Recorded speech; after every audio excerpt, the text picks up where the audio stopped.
While our advanced digital media class creates many works throughout the year, we are most known for the Rock. We have been at the forefront of school, town, and state events this year. From serious informational pieces to lighthearted feel-goods, this is The Rock. School's out, Mustang buddies are in. Here at Mount Erie, these students are excited to meet with their buddies. Here's Ian Mayer with some more information. Mustang Buddies started last year, I think in the winter time, so right about a year ago. And just a lot of parents usually ask like, oh, how can I get some extra help for my kid for like reading or something like that. You know, there's not a whole lot of time during the day. The kids' days are pretty busy. But I thought, you know, maybe there's a way just for like a little bit of time after school that we could get some help. And then, you know, I see some high schoolers volunteering here at Mount Erie in their former teachers' classes. And so I thought, well, you know, maybe we could get some high schoolers, do some reading and math practice, and also, you know, play some games and get to know the kids too. So that's kind of how it started. What's wonderful about volunteering for Mustang Buddies here at Mount Erie is you get to build relationships with kids. They come every Monday and they get to know you, they look up to you, you work with them with things that they need to work on in class, and then we do games, we do crafts, activities, so it's a mix of mentorship with academic support with just fun. What got me into Mustang Buddies is it helps you see a perspective of like a younger kid learning.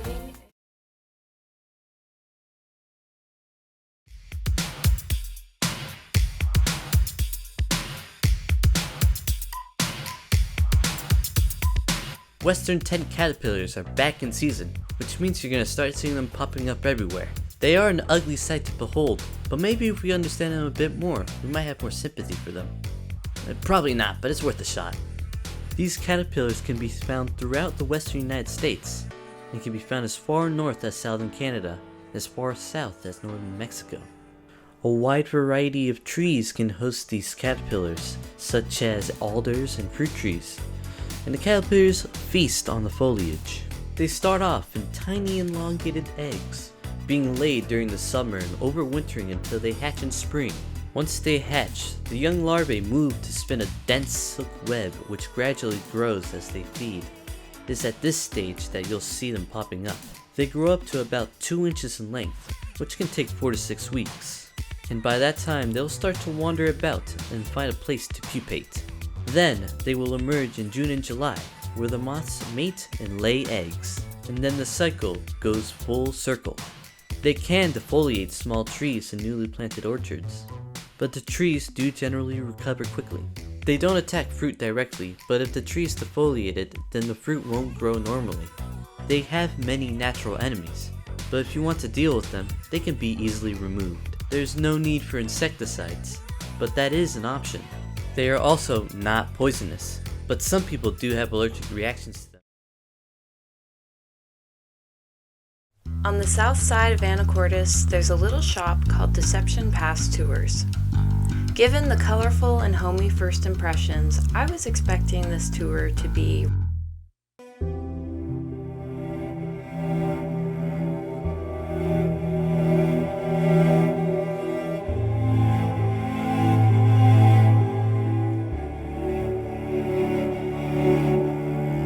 Instead, it was a lot more.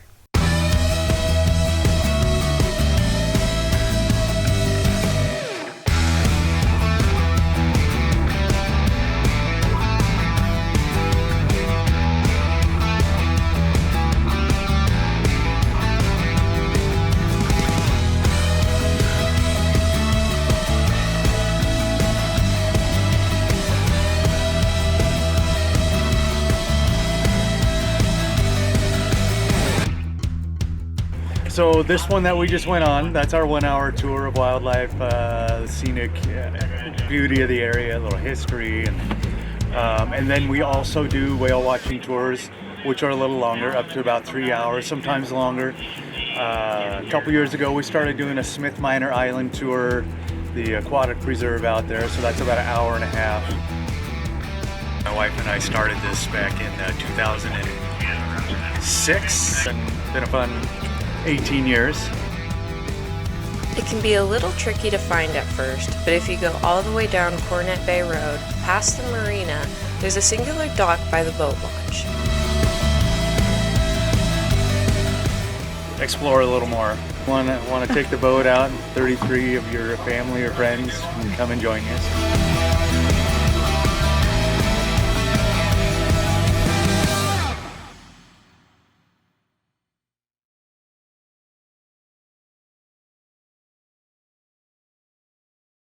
Every year, Anacortes High School students form a team to compete in Nifty's annual 48-hour film-off competition. This competition lasts exactly 48 hours, and in that 48 hours, competitors have to write, film, and edit an original short film that must be under 3 minutes. Friday. The team gets together to start brainstorming ideas for the story, writing the script, and planning everything for tomorrow.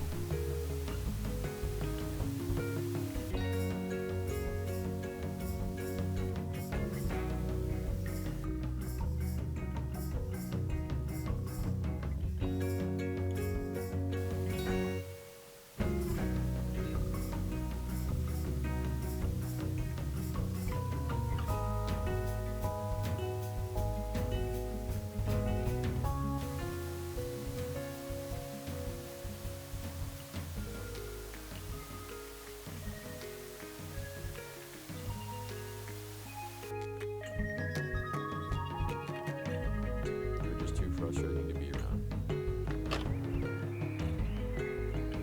Henry, wake up! It's a beautiful Saturday morning. I'll be damned if I'm not going to go outside and play baseball with you.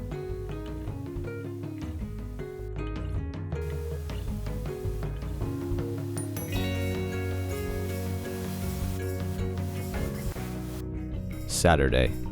This entire day must be spent wisely, as it's the only day we get to film all of our scenes.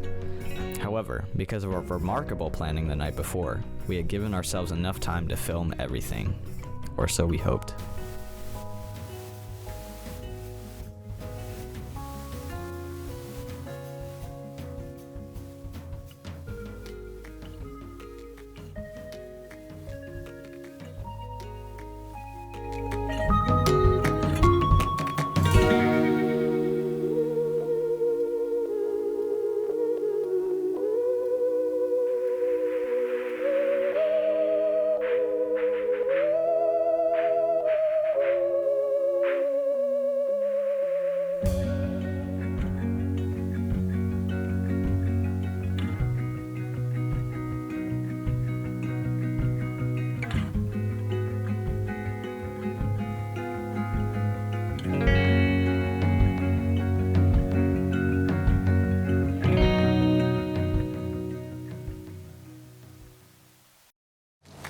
I want to go home.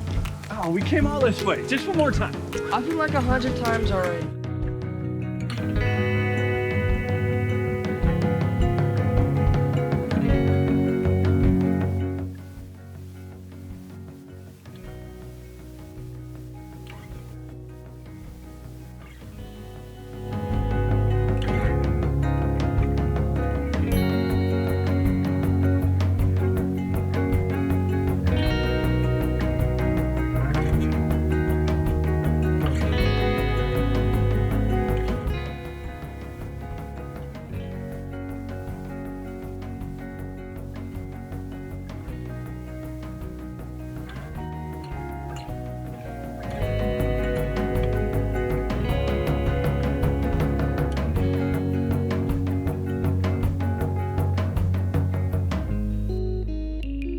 With all of our scenes filmed successfully, it was time to group together once again and finish any last production elements, like recording Chase's voiceover, and actually edit the film.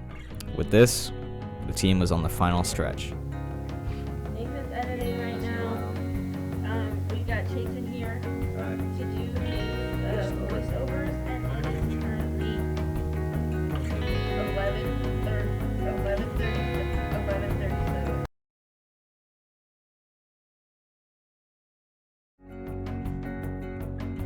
Sunday.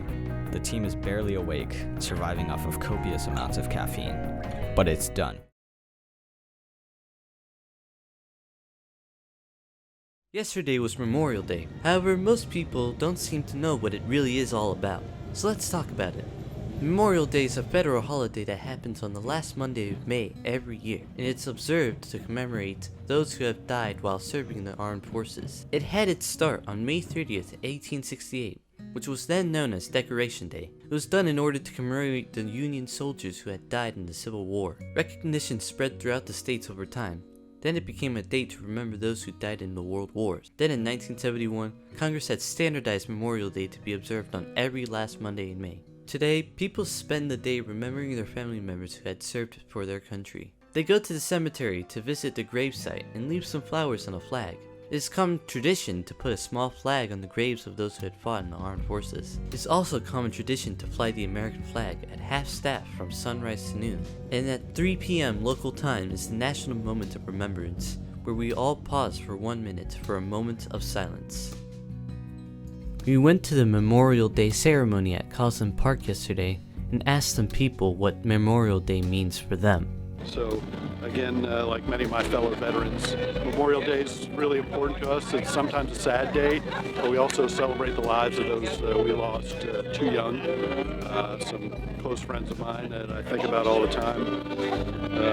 6 very close friends, Steve, Gumby, Rhino, Paul, also known as Vinny, and Ken, and Salty. Most lost in aviation accidents, one during combat, and so for me it's always a poignant day, but I always think about them. I really enjoy this ceremony. It reminds me of my 2 comrades in arms in Southeast Asia, flying H-53 Super Jolly Green Giant helicopters, and they augured in the Tonle Sap in Cambodia. And I think it's always good to remember them, remember the sacrifice that they made, and the sacrifice we're all called to make as we serve our country. Thank you. My name's Rebecca Hobbs, and Memorial Day means everything to me as an American, because I feel that no matter what our beliefs are, religiously, politically, it is the one topic that we should all lay that aside and thank those who give us the freedoms to have those opinions. And Memorial Day is every day in my heart.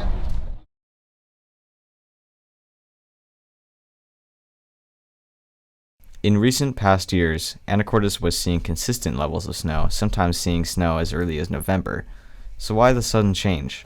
It turns out this change in weather is perfectly normal, and was discovered as a natural phenomenon in the late 1500s. The name this phenomenon goes by is... So what is El Nino? El Nino, as you might know, is Spanish for the boy. And there's some history to where that name came from. It actually comes from Spanish explorers, early settlers on the west coast of South America noticed this warm ocean current that happened right around Christmas time, usually, and they made this observation a couple years in a row, and so they named it the boy in honor or in recognition of Christmas time, or the little baby Jesus is where the word El Nino comes from. El Nino, as we refer to it today, is actually 1/2 of a cycle that we came to understand is a full, complete cycle. And so it's like the yin and yang. El Nino is the negative warm half, and La Nina is the positive cool half of this cycle that happens. And basically what it has to do with is the ocean currents. If you think about your body has to have circulation. The blood circulates. If you stopped circulating, you'd stop being. And the Earth is exactly the same. Not only do we see circulation in the atmosphere in terms of weather, but in the water, we're always seeing that circulation taking place in the form of currents. That's really all it boils down to, is every once in a while, there's a shift that either makes our pattern slightly warmer or slightly cooler along the coast. When we're in a strong El Nino phase, the Pacific Northwest of North America gets this sustained warmer than normal temperatures. Interestingly, usually El Ninos result in low low snowpack in the mountains, which is really, really bad for farmers in eastern Washington. But the world record snowfall in the history of Earth was set on Mount Baker during an El Nino year. So what I like to tell people about El Nino and La Nina is that they're guidelines, they're not laws. Weather doesn't follow a script. You know, again, like we look at trends, we look at data to try and predict what we think will happen. But, you know, what we've got going on right now is a very extraordinary circumstance. So we can't ever say for sure that El Nino is going to result in a low snow year.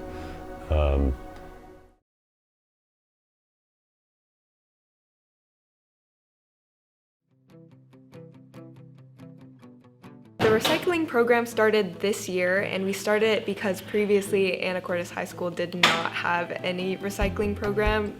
It used to be everything was just like either in the recycling bins or in the trash. They just went straight to the trash. If everything just goes to the trash, it's just like a lot of landfill and it's just a lot of waste when we could be reusing all these things. And AHS has a ton of paper that we don't end up using from a lot of like homeworks, tests, and it would just be nice to use all of that paper for other things instead of like chopping down a bunch of trees and not doing anything else with them. During every Monday meeting, we take around like 10 to 15, sometimes 30 minutes depending on how many people we have in the club that day, and we just go around to each classroom collecting the bins for their recycling. We collect them all inside the big gray bin you might see near like the cafeteria, and then we take them out into the back where we have the huge recycling bins, and that's where they all go. Soon we're gonna start implementing some orange buckets into each and every classroom, and what those orange buckets are gonna be for are specifically aluminum cans. So whereas people have been just recycling their cans inside the blue bins, that is usually for paper and plastic. But the orange buckets are only going to be for cans, so it'll make it easier for us and the janitors to separate the cans from the recycling. The janitors use the cans and collect them to make a sort of profit out of them. They have some special program for that, and it's just a lot easier if we have the orange buckets to separate the cans from the recycling, because when we're digging through, and we can't have them mixing up with each other because one, our hands get super sticky, and two, it just means a lot more time separating recycling from trash. This is why you don't put liquids in the recycling. A lot of the times when we're going through the recycling, we find a lot of straws, food wrappers, aluminum cans, and our hope is with the orange buckets is that that'll eliminate things, the sort of confusion between where everything should go. The orange buckets are going to be for the aluminum cans, the recycling can be for plastic cups, plastic items, paper, cardboard, and the trash bin is going to be for everything else that is just trash. We have above each and every recycling bin, there should be a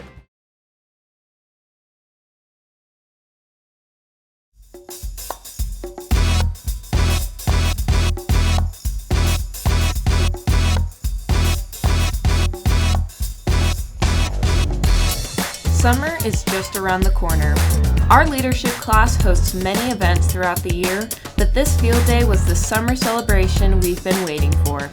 Soccer, spike ball, cornhole, volleyball, giant Jenga, and anything else you want to play. Events like these let you see a different side of your classmates and maybe even make more friends.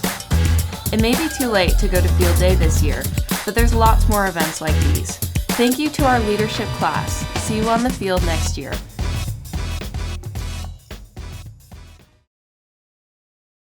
Hi, my name is Quinn Exton, and I'll be introducing the Arts and Entertainment section.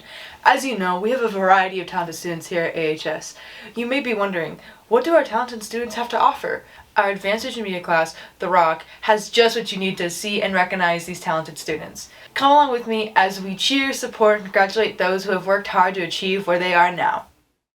News has reached the Rock Studios that there are many of you out there that believe you can make a rock. So follow me this week and decide if you want to do it yourself. We start with pitches on Monday. Everyone pitches their ideas, we vote on the best ones and split up teams. And 6, how to become an Olympian. I pitched how to become an Olympian, which got picked. I'll begin refining the vision and check out gear. Why are there no batteries? Reaching out to people to interview can be difficult if you don't know them personally, but I'm pretty lucky this week. So I'll talk to my coach, Courtney Stringer, and 2 of my teammates. Sometimes we have to interview students during class, but we try to respect that they are always students first. Now it's time to interview our guests. Prepping them is essential because bad interviews are just bad. It can be due to things like bad background, too wide, too close, cutting off the top of their head, only their head, not their head, and the classic caught in the light of stardom. We go over the questions, then we do a take or 2 and send them back to class. Okay, what's your favorite thing about playing lacrosse? I love that you always have to know what you're doing, and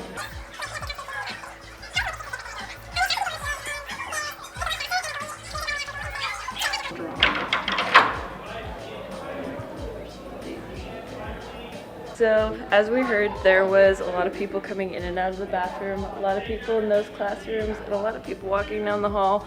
So now I know why I haven't done this spot before, but hopefully this mic is pretty close range. It pretty much only gets it when it's right here. Like even if you hold it down here, it barely picks up your voice. So hopefully my audio is clean. And now we just break it down.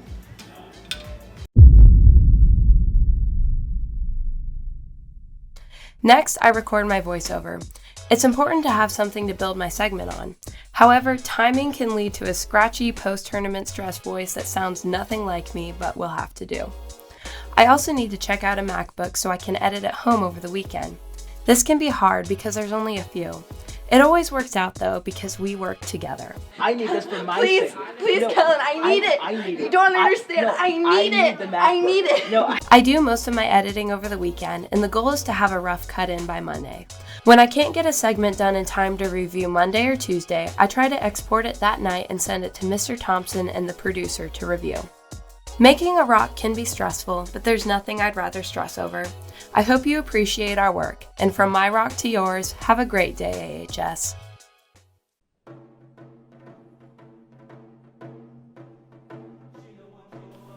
Choir is really important to me because ever since I joined choir, I've made a lot of really good friends and connections with people, and it's just a really fun time being in the class, and I don't know what I'd do without it. Me too.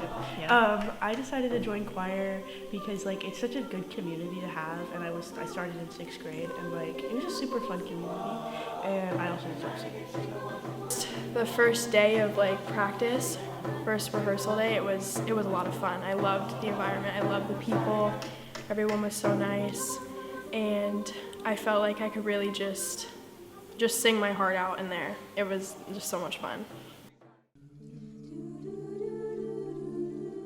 I think there are a lot of things that you can learn from being in an ensemble.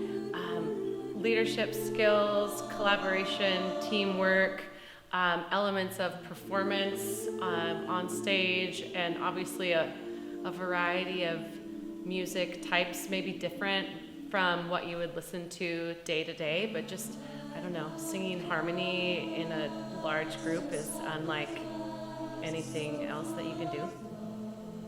Yeah, I want to piggyback off of that, and something that you can learn from an ensemble or singing in a choir that you'll never find in another space is a sense of empathy with completely different people from you, where especially in a high school choir, everyone comes together from very different backgrounds and pasts and experiences, and they're able to have this shared goal, shared heartbeat, where everyone's in it together, and that teamwork is really special. It is more than just a team, it becomes more of a family. This year I have a 7th and 8th grade choir at the end of the day. And then for high school ensembles, we have 4. So we have mixed choir, which can be maybe 1st or 2nd year students, treble choir, which is typically upper voices, and maybe 2nd and 3rd year students, and then concert choir is typically juniors and seniors. And jazz choir meets 0 hour 2 days a week, and all those students are enrolled in another large ensemble during the day. In choir, we usually start with some warm-ups and get our voices all ready to sing, and then we go over whatever song we're doing at the moment, or songs, and then we work on them and make progress. I really have like a big passion for music, so having like an outlet that I can, put that passion into like every day is really great. I have a lot of memories going to the choir concerts, just like looking up onto the stage and like, oh man, that looks really fun. I want to do that. And then whenever I was in 7th grade and I was finally able to like be in choir, I sort of jumped on the opportunity, and it's been a really good time. I continue to sing choir because I also really love music, obviously, and I want to continue it as like a side passion when I get out of high school. And I think it's a good place to learn new skills and stuff like that. Totally.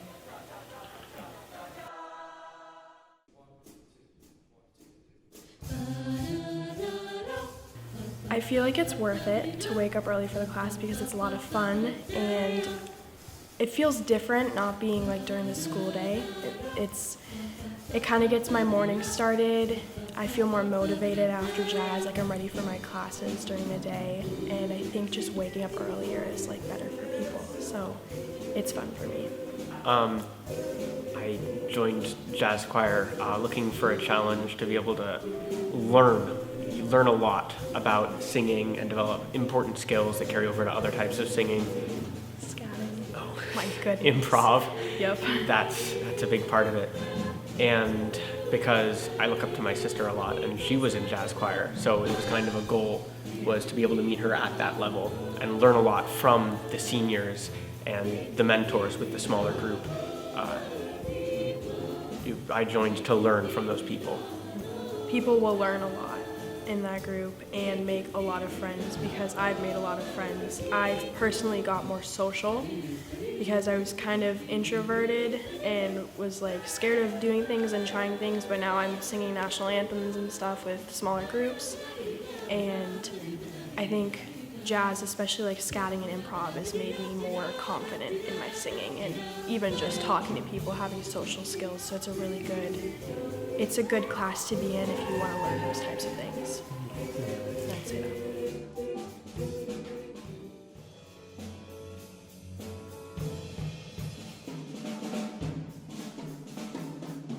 Choir is different from other electives at Anacruz High School because it allows the students to travel with each other, see other parts of the state. They have gone to colleges and performed at colleges. It also allows them to perform a service to our community. Our community loves hearing the choir groups perform. Music and an appreciation for music is critical for our development as a human. Understanding not only how to perform, but appreciate the art of music just helps our brain development as students, as adults, and it just gives us a greater appreciation. By having choir, it allows all of our students here to experience the art that they bring to our school and to our community. I also think that the choir program allows the students in choir to have that outlet to express themselves in performance.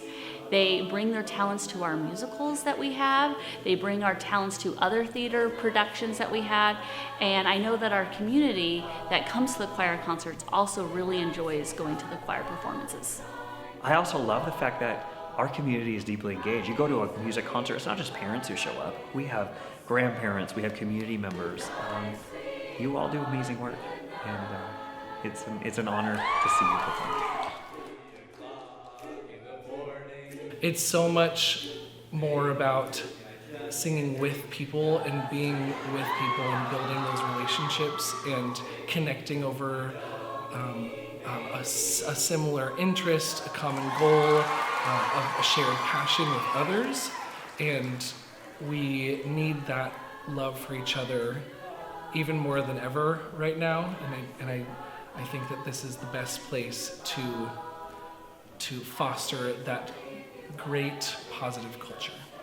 And I think every time that you put on a performance, you are having an experience yourself and getting to sing, but then like you are giving a gift to all those people that show up, and just like they come in for whatever they're doing during their hectic day, and they can just sit down, and large groups of students like collaborating collectively and giving a different message depending on the piece that they're singing, I think is just huge for anybody that comes through the door.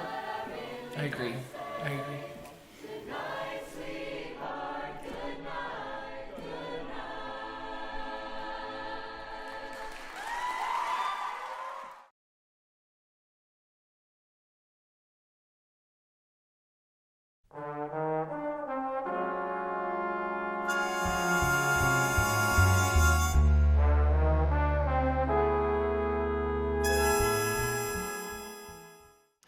So the mannequins were made by my sculpture class, 5th, 6th, and 7th. The students that made Spider-Man was Madeline, Thomas, Caden, Shaylin, and Carter.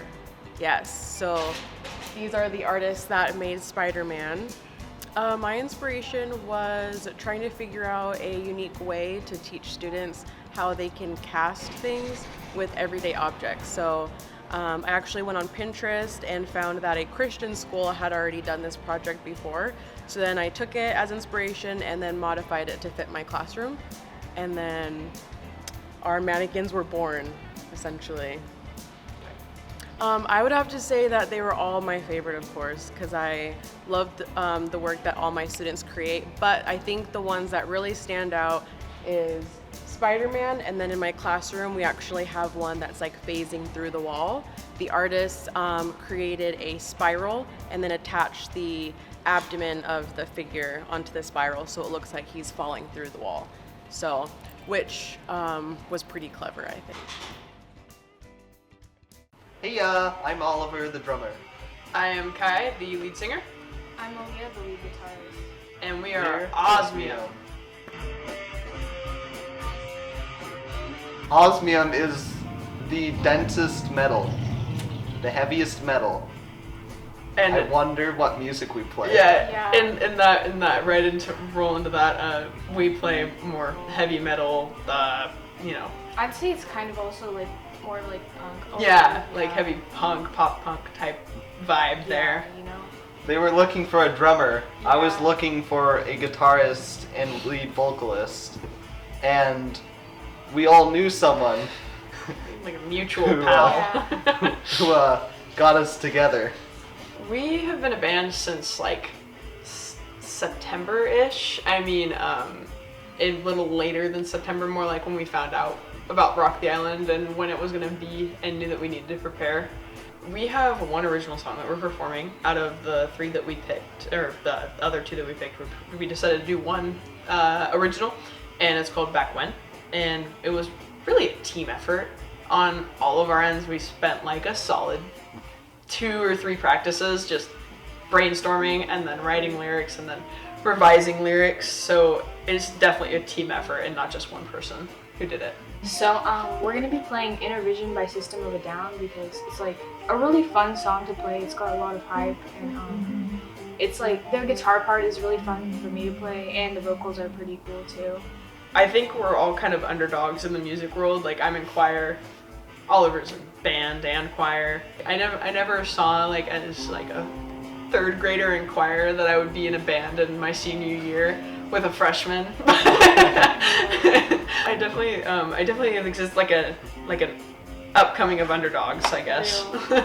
I'm just an anxious person, so I am pretty just worried that like it's not gonna go right, but I know like that we're prepared enough for it to go right. I just like overthink every situation going on. Whatever the case, it's gonna be a blast. Yeah, exactly. Either way, like even if we don't win, it's more just to like have fun and get our music out there and just show people like who we are as a band and people in general. Come to Rock the Island. Be there or be square. My name is Hannah McReynolds, and my band name is Sunnyside.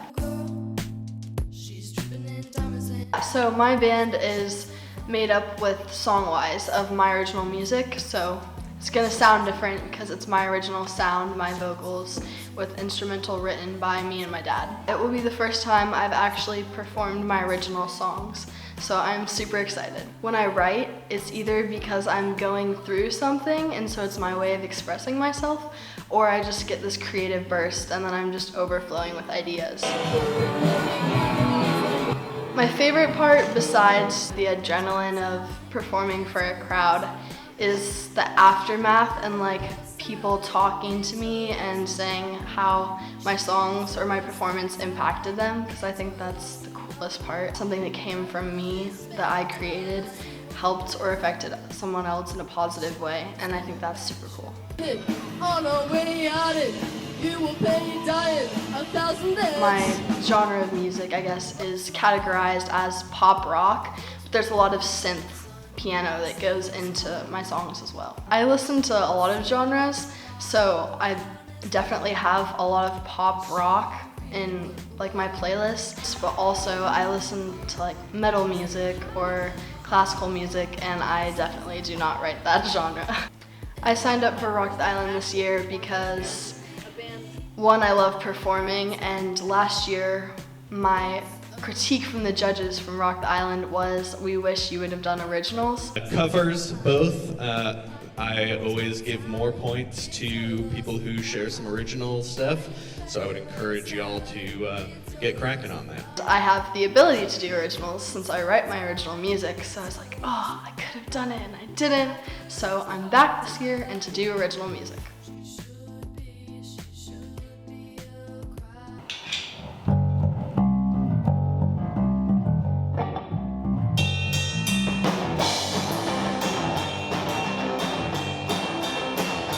I met him through the Anacortes Music Project, so the after-school program, and then...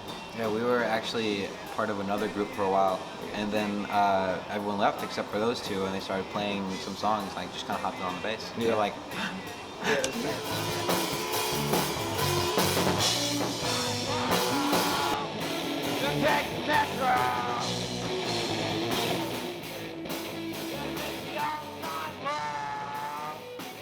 There is a street in my hometown, Ashland, Oregon, and it was called the Tallman Creek, and it was right next to my old apartment complex, and there was a creek there, and that's where I was like for 12 years of my life, basically, until I moved up here. It means a lot to me, that's for sure.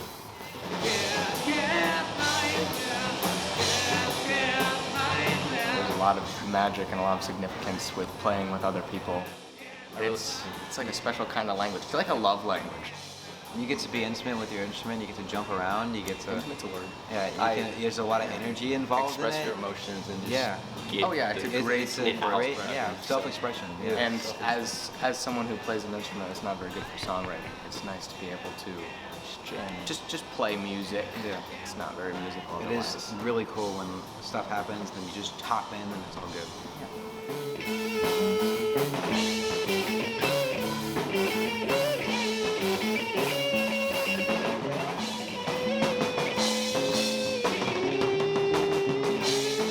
We play grunge. We play punk. We play grunge. A little bit grunge heavy metal? music. Yeah. A little heavy metal. Little dabbling in other grunge.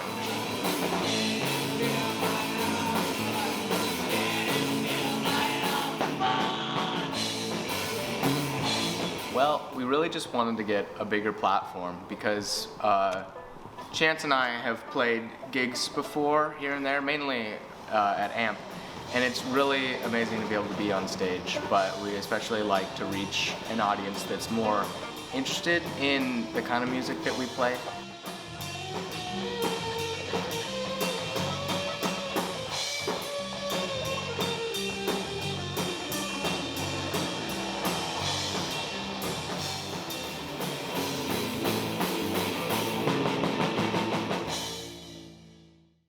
We are Tallman Creek. My name's Ashlyn, and I am Topiary Tea House.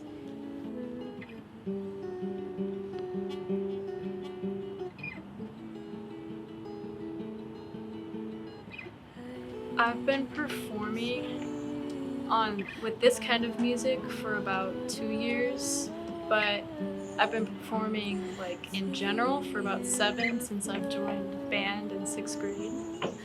I've only been a part of Floodlights and Fools, and this is my first time branching out and doing my own music, which I've been wanting to do since before I joined Floodlights and Fools. So it's pretty groundbreaking for me right now. The first song is called Absence, and I'm debating on choosing to do a different song that I'm currently in the middle of writing right now, but the second song is called Triangles and Slashes. It's referencing the fact that it's in 5/8, so triangles 3 beats, slashes 2 beats.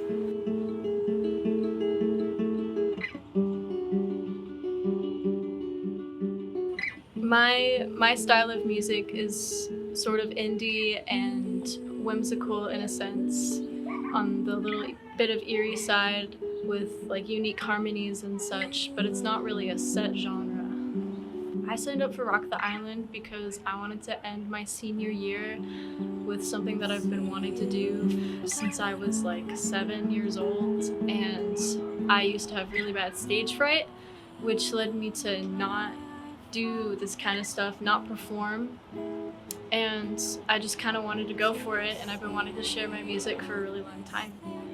My favorite part about performing is that feeling afterwards when you realize that like you just kind of expressed yourself in a way that you can't really do by just talking and drawing or simply just like being you. Like doing your own music is very vulnerable, and it expresses a part of you that people don't really see.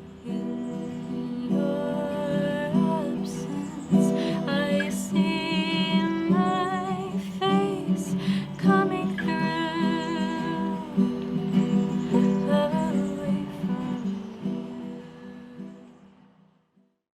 Tomorrow is the moment you've all been waiting for. The Interchorus Drama Department presents One Christmas Eve at Evergreen Mall, a play that is full of chaos, new adventures, and Christmas spirit. One else says, we had grandma for Christmas dinner. The other else says, really? We just had turkey. I'm really proud. This is an actor's play, so this play doesn't rely on situations or music or anything exterior. It's really about acting, and so I'm really proud of the acting work that's taking place. Very thoughtful, good acting. In terms of my expectations for my actors, this is a really experienced group, lots of seniors and juniors and some youngsters as well, but very talented people who've got a lot of experience. The most exciting part of rehearsal has definitely been the costumes of Lainey and Curran, because they get fancy, fun costumes. I just think they're all fun. I'd say the most exciting part is watching it all come together, because from the very first read-through to us, being on script and having to figure out our lines, to now we're at this point, dress rehearsals, and we know our lines, we're working on how well we're acting. It's fun. She's a thief. All right, I get it. Why'd you do it? Was the school prank? Come see the heartwarming story at Evergreen Mall tomorrow night on the 16th through the 18th at 7 p.m. and on the 19th at 2 p.m. The suggested admission is $5 at the door, so grab your tickets, buckle your seatbelt, and prepare for the most eventful night of your life. My name is River, and I play as Abby. So, 3 Times a Bridesmaid is a show about a woman named Abby, and she's reenacting all of the wedding craziness that she's experienced as a bridesmaid, which is why it's 3 Times a Bridesmaid, because she's trying to decide whether or not she should just elope with her fiance or have an actual big marriage. So you get to hear about all of her crazy stories and stuff about the 3 weddings. I'm Willa McLaughlin, and I'm the high school librarian, and then I also wrote the play 3 Times a Bridesmaid, which the drama club is doing this spring. Okay, I started writing this play about 8 or 9 years ago, and it was when I was part of a writing group over at Anacortes Community Theater. So we would bring scenes in each week and then read them out loud to each other. And this one was based on some true stories that people had shared with me about their horrible bridesmaids experiences. And once you start collecting those, everybody's got something. So I just combined them all into 3, and one of them is mostly made up. And then that got turned into a play, and we workshopped it with an audience, and then I took feedback from the audience, made a bunch of changes, and it was actually produced for the first time at Anacortes Community Theater about 7 years ago. My favorite part of the show so far, probably since it's 2 casts, seeing how each cast does different things. Because like even though it's like the same characters and stuff, it's like different people playing the characters and different people interpreting each character. So there's still like different things in each show, which is why you should go to both casts. So yeah, just seeing how like things are both like different and the same and how it works out has been fun. This one is definitely like lead focused. Like the other ones have been like more about like everyone's shorter stories, but this is about Abby and her experiences and getting to know her, and also everyone else obviously, but really just getting to be with Abby throughout the whole story. One of my favorite parts about this play is it's the only one I've written that has audience participation, and I've always just thought that was really fun and wanted to do a play where the audience had like got to interact with the actors, so totally destroying the fourth wall right from the beginning, which makes it really scary for the actors because anything could happen. I think that everyone will really enjoy 3 Times a Bridesmaid. It's got a lot of very accessible humor and things that you can think is funny, so you should go see it. People should come see the show because we've been working really hard on it, and like I said, there's 2, it's double casted, so you get to see how different people do different things, and you want to see both shows with both casts because everyone's so creative and talented. And you get to meet Abby and really get to know her, and also get to know everyone else and all of their wackiness and stuff. And maybe you get to be put on stage if you come. Who knows? We open on the 14th through the 16th, and then 21st to the 23rd at 7, no matinees this time. One cast is on even days, the other cast is on the odd days. So come see both. I'm really proud of their transitions and their discipline during shows. They had a product that they developed that was pretty much the same on the first night as it was on the last night, and that's a sign of a well-prepared piece. I see a river, I see a river, I see a river. You know, every year we work on these advanced drama plays for the whole year. So we choose a theme in the fall, in September, and then we begin every week or week and a half, 2 weeks, to roll out new material. And they change groups, and they have different combinations, and they prepare a huge body of work. And then we throw out 90% of it, keep the best, and then we balance the roles so that everybody gets essentially the same roles, size of roles, and then we put it on. I'm most proud of how quickly we pulled it together. There was a stretch of time where we were all worried about the status of it all and how it was gonna go. But yeah, I think it went well. I think that we did a really great job. We got really positive feedback, and so that was really great. We had lots of laughter, so I always appreciate, you don't really know how people are gonna take it, but when you get out there and people are really excited for you, that feels really great. I think I'm just proud of all of us. I mean, we had grit and we worked really hard, and I'm proud that we had a finished product and that we all worked really hard to produce the best show we could.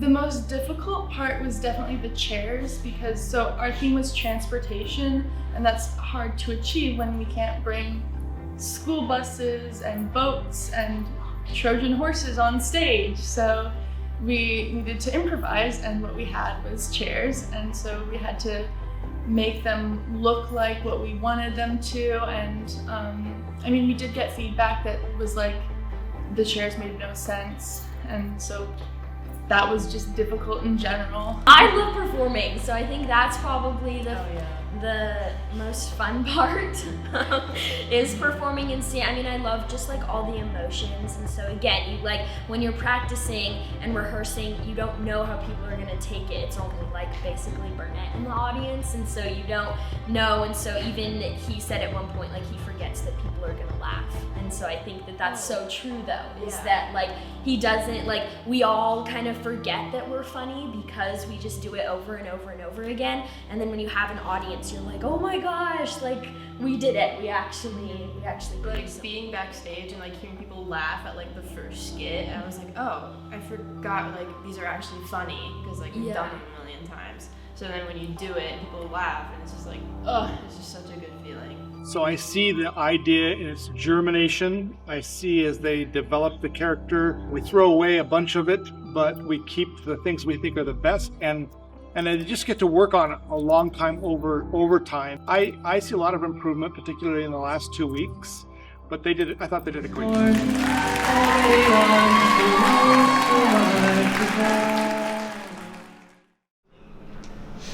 Hey HS, it may be no surprise that this year was an amazing year for our sports. Along with that, we made some amazing news pieces about our school's athletics. Let's take a look.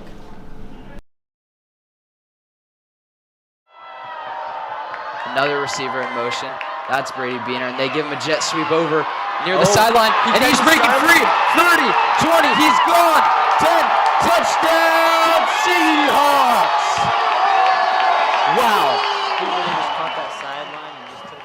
We expect to go, farther than last year. Our goals are, we've definitely raised the bar with our goals, but we expect to beat Linden. And I feel like we really emphasize the weight room and playing football outside of just during the season. So, I mean, coaching staff has stepped up, and we're having fun this year.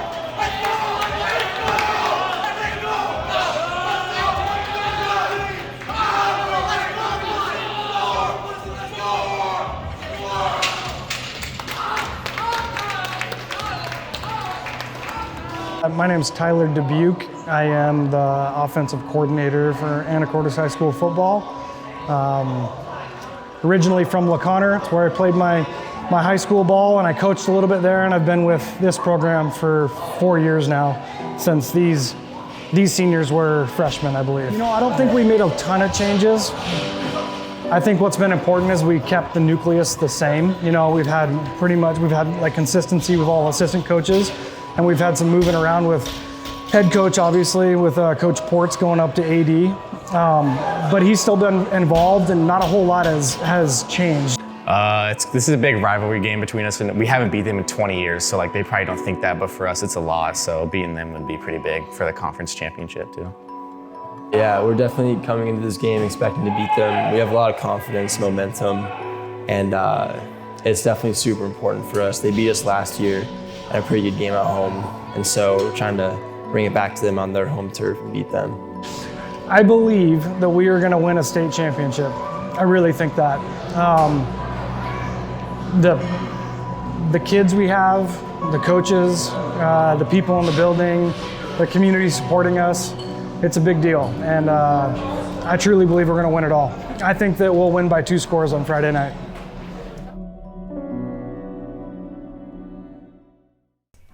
This past weekend, the Anacortes football team won our first state championship against Tumwater with a score of 30-60. We sat down with a few of the players to talk about the experience. So going into the game, I was definitely really nervous. It was a huge opportunity and a privilege to be playing there. And so I was really nervous. But during the game, I kind of learned to tune out the crowd in this setting, and so that helped a lot. I thought it was just awesome. I didn't really expect anything like that, Normally, the community doesn't really rally behind sports like that, and their reaction really surprised me. Well, it was a super fun, it was a great ride and a super fun experience. But honestly, it's a little bittersweet that it's over. But there's no better way that it could have ended, and it was a lot of fun. So the Wall of Fame has a committee that was put in place before I was here, and there was a lot of planning and work that went into categorizing and getting inventory of all the things that were taken down when they rebuilt the school. Yeah, so they kind of have a few different things they want to do. There's the banners, pennants, and some of the pictures that are in there now that they just did a few weeks ago. There's some other things that require more work. I know that there's a need for more trophy cases, and so there's some people working on trying to get donations to collect money to build or buy, but I think they're going to build some new trophy cases that'll go down one of the hallways down where the weight room is. There'll be some more trophy cases there. And then there's some other areas that will have some more pictures, and we're trying to bring as much of that back as we can to fit into that area, because I think that's naturally the expectation when you walk into somebody's main gym, that there's some school history. And I know that's what the alumni is. They're really excited to see something come back. And then I just said, hey, this is going to be a continued thing. More will be done. It's not going to happen fast, but it is important.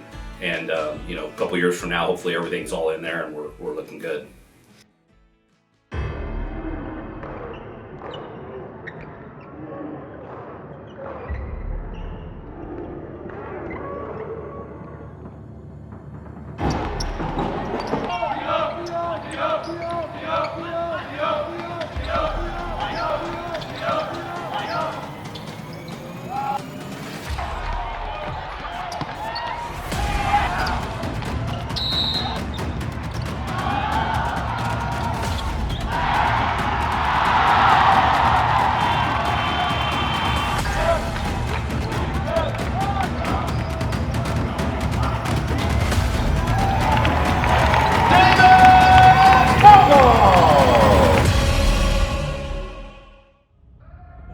Last year, The Rock made a segment introducing our school's newest superstar, Davis Vogel.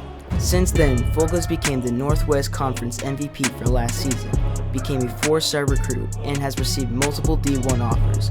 With all these eyes on him, how does he plan to move forward with his career as a basketball player? I mean, it feels really good to know, just like to know that all those top schools are actually looking at me. It's pretty cool. It's kind of just been a dream ever since I was young. But I just try to stay humble through it all and just know I just got to keep working hard. But yeah, it's definitely a super cool feeling. I think the trait that makes me stand out is I think I can play multiple positions, and then I think just my overall shot making ability and my skill and kind of athleticism and length is kind of what makes me stand out. But I also think my work ethic off the outside of practice definitely helps me stand out too. He makes everyone around him better, so it's great to go at it with him every day, and just the environment of practice is great. We all come in there to get better, and we leave there we show up with the same goal every day and make sure we're all coming out of there feeling good about practice.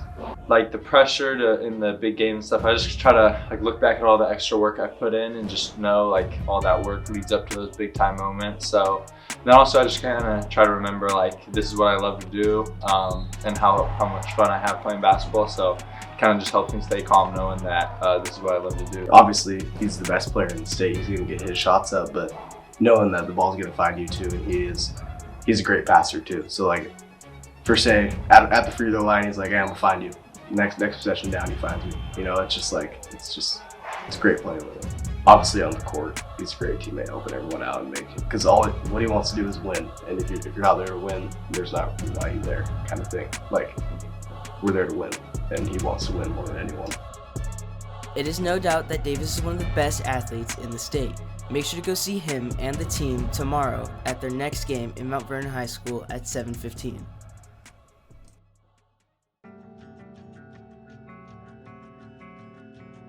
I was very happy to see that other girls were joining the wrestling team. I'm really excited because the boys and the girls teams have very different vibes.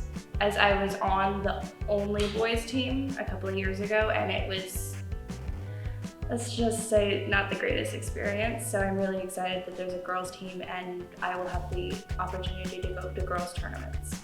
There are a lot of really tough girls out there. There are a lot of really tough boys out there. And, a 14-year-old girl coming into high school that's never wrestled before, having to wrestle, an 18-year-old boy that's a senior in high school, that's been wrestling his whole life, is I mean, it's tough. It's really tough, and wrestling's a tough sport in general. Now that the rosters are separated and the boys will be wrestling with boys and girls will be wrestling with girls, there's a lot more opportunity out there for the girls. When it comes to practices and when it comes to having a mat room with more girls, you have more room to practice with other people. I imagine that when the girls were wrestling with the boys, they were probably wrestling with each other the whole all season. I think all of the girls that wrestled last year were all pretty close to each other. We're all within each other's weight classes. So I think having more girls and having the opportunity to wrestle with other girls rather than the same girl every day, they have more room to learn new things and, you know, work with other people who might know other things or be better at certain things. The boys got a lot more attention, and I had one match the entire year. So I'm really excited about the fact that there is more opportunities for us to get out there and have our own things. I'm hoping that we will be able to handle ourselves more as a team rather than being a combined team with Coach Lonsdale's team as well. But time will tell. So the interest meeting is at 6 o'clock on November 9th. I'm just basically going to be going over the schedule, tournaments. Hopefully we can get the schedule locked down for tournaments today. But then our practice schedule, transportation, fundraising, and then just some things that answer any questions that parents have, and then any questions that new wrestlers want to have, if any girls want to come out, or if anybody has any friends that want to come out, just keep encouraging your friends. We have about 10 girls on the team, or 13 girls signed up right now, so hopefully we can get that number a little bit higher before Monday.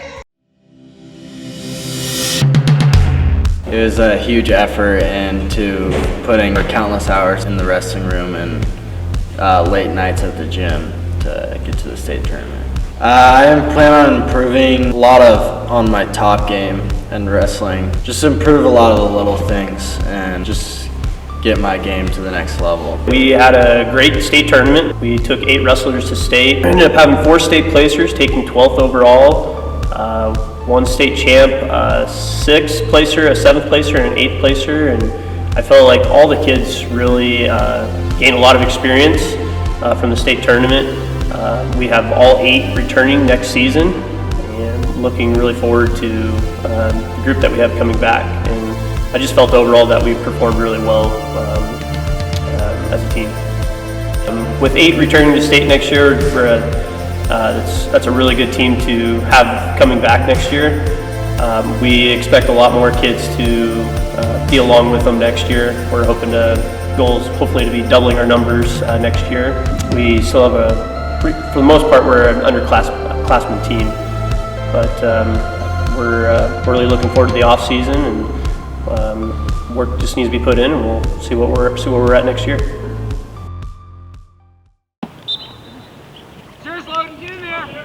Obviously, the first couple years were a bit rough on our record and whatnot, but like any other team, it's growing exponentially better than our first year. I think we could just keep growing on what we're building right now. Obviously, like, we have the opportunities and the abilities to grow, or just to like build a better program.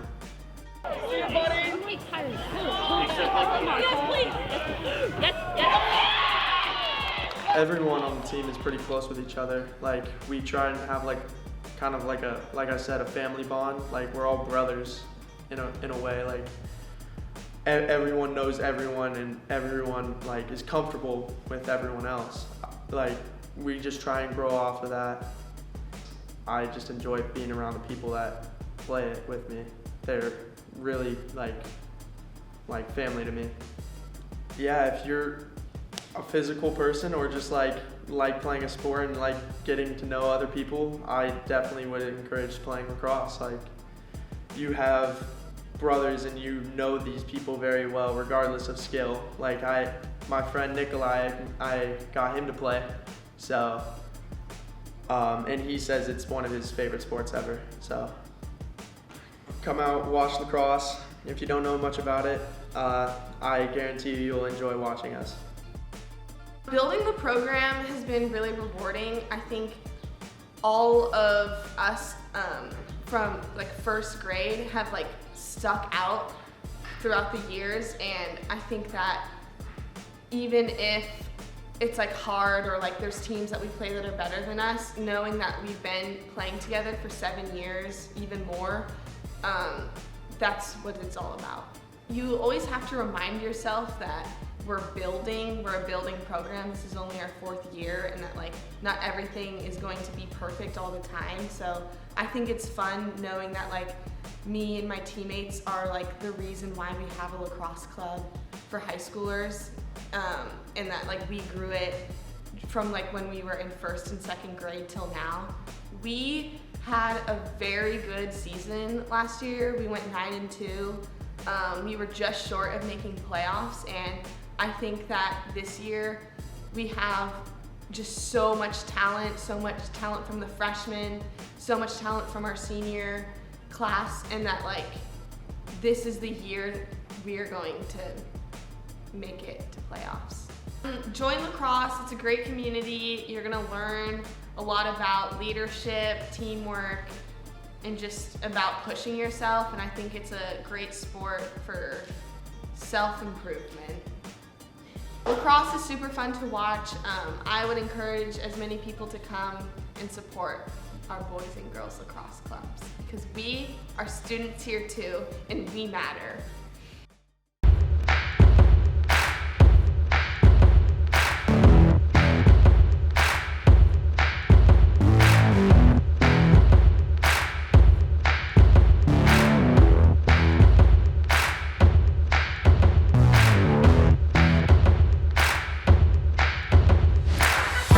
Really proud of the size of our team. We had about 100 kids on the team this year. It's the largest team in school history. And then from a competitive standpoint, we've kind of been known in the past as a distance running program, but we are such a well-rounded team in all the event groups that we really don't have a weak spot.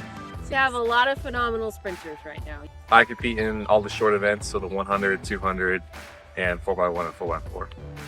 I compete in the 1600 and the 3200. The capability of this team for both the guys and the girls could be placing anywhere in the top 4 in state. Well, this season, I really just want to podium at state for my events and then have a good senior year and see where it goes from there. After high school, looking to play college football for a university. You take an athlete who says they just want to sprint because they think it's just running fast. And you teach them technique, and you show them all the things that actually go into sprinting fast. It's really fun to watch my top athletes all the way down to the athletes who are just out here for fun, learning that. I'd say my favorite part's probably like going on the bus and hanging out with my friends. I just have really fun teammates, and just knowing that we're all competing together, we're all working hard, just really makes it a lot better. We're really looking for that 4x1 team on the boys' side to clock within the top 3 in the state this year. They would say top 1. My goals this year is to win state, hopefully in the 4x1. I have no problem with that. And on the girls' side, with how hot our field is in the Northwest Conference League, it's going to be challenging for those athletes to get to that next level, but it's something for them to shoot for. My goal for this team is that everybody that participated in the season this year comes away with a rewarding experience.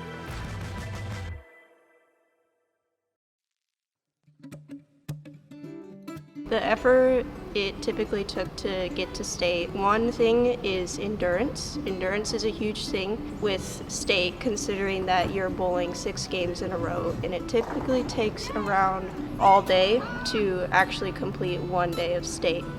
If you're an individual, which teams you go to state for 2 days. It's a lot of practice. I took large chunks of my weekends to go to the bowling alley and probably large sums of money to just go bowling over the weekend and just practice. It's more of a time commitment than people would think. My strategy is to keep positive with my mental state, considering that during state I was doing pretty good for a total of 5 games, and then my 6th game I ended up losing it. But you know, it was a great experience. I'm grateful. Not a lot. It's not really strategy, not unless you're doing like dual meets, But just for like districts and to get to state, it's not strategy, it's pretty much just pure skill and individually getting there, getting yourself there. I'm really proud of them. I'm excited that we were able to take individuals to state. Next is recruiting some of the incoming freshmen because a lot of the team will be seniors next year, and just getting ready to plan for the next season to compete.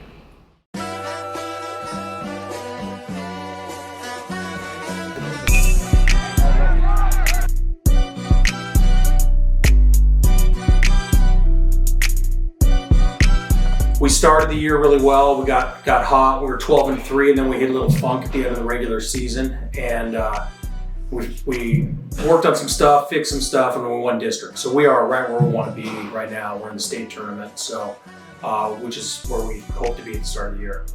Like for me personally, the season is going all right. You know, we had a couple tough losses, like kind of later on in the year, and I feel like we bounced back pretty well in districts. We won the championship. Our chemistry's been really good all year. And I hope that we have a good culture and everybody feels good about being here, aside from playing time and roles and all that stuff. I think everybody, it's a place that everybody wants to be, and I think that helps with chemistry and camaraderie and that kind of thing. So it's been fun. They're a great group of guys. You know, I think we've came together really well. We have a lot of different personalities on our team, but we do a lot of stuff together, like go on team runs, eat lunch together, eat dinner together after games. So we've gone through adversity together, so I feel like that's brought us more together, and the community has been really strong these last few games, especially through the district tournament, and it's helped us instill confidence in our team and win games. Probably my favorite memory was hitting that double against Linden to put us in the lead and then winning the championship.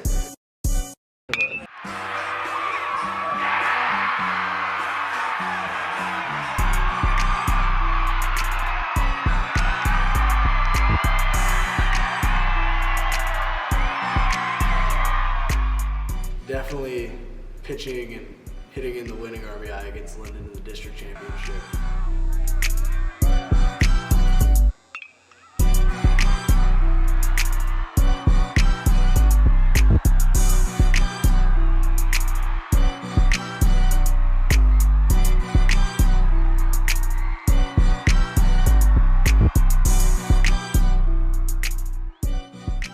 You know, we're lucky here in Anacortes. You go a lot of places, and a high school baseball game isn't very well attended, and we're lucky that we get the crowds that we do for every game. But in the postseason and then big games leading up to the postseason, we had incredible crowds. And you know, when we played Linden the other night, you know, I think we had close to 1,000 people here, and it was really unbelievable. And you see people that used to play for me, and other coaches in the school, a lot of students here. It's a pretty special place to be, a special place to coach and play baseball. Our Rock students have worked hard to shine the light on new and familiar faces, from administrators to coaches to teachers and students, and of course our lovely custodians and lunch ladies. We have tried our best to show appreciation to all of these amazing individuals. Here are all the segments we've made this year about specific people from around the school. What is he talking about? I need a cut. Might have to call Schaefer.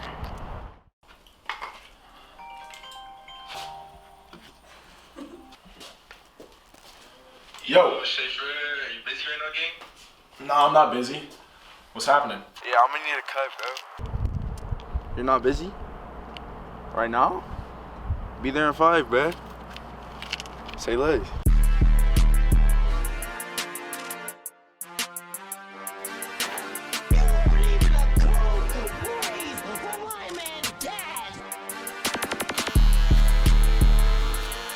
I started messing around with my friends like over quarantine, buzz cuts, mullets, but like consistently, probably for about a year now, consistently.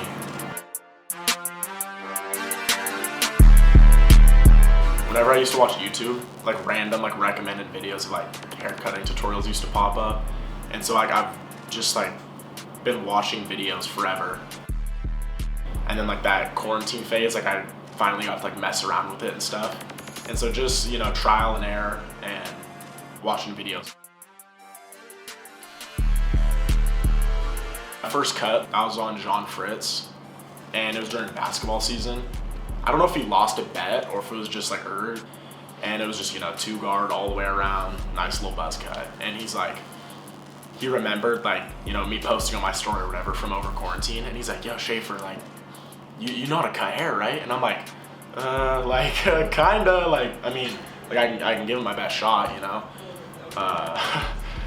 My clipper's plugged in over here. I had my YouTube tutorial running right here, and I'm just cutting, looking at the tutorial, pause, back and forth. And I'm just, you know, so it took forever. But that was like my first cut where I'm like, I mean, obviously it wasn't perfect, but I'm like, wow, like, I mean, I'm not that bad. Landon Schaefer, best in Anacortes, best in the Valley. Highly recommend Tante. Spin for him. Woo! Skin fade. Really any like job hands-on, like say construction, cutting hair, like anything that's hands-on, you get like satisfaction, like I did that, you know, like I created that, like, and you know, there's good conversation that comes out of it, great friendships. I mean, you got all my boys coming in and out of my garage, just, you know, chopping it up, cutting for an hour or whatever, and it's just a good time. And then, you know, you get the satisfactory result after, you know, I feel proud after like a nice cut or whatever.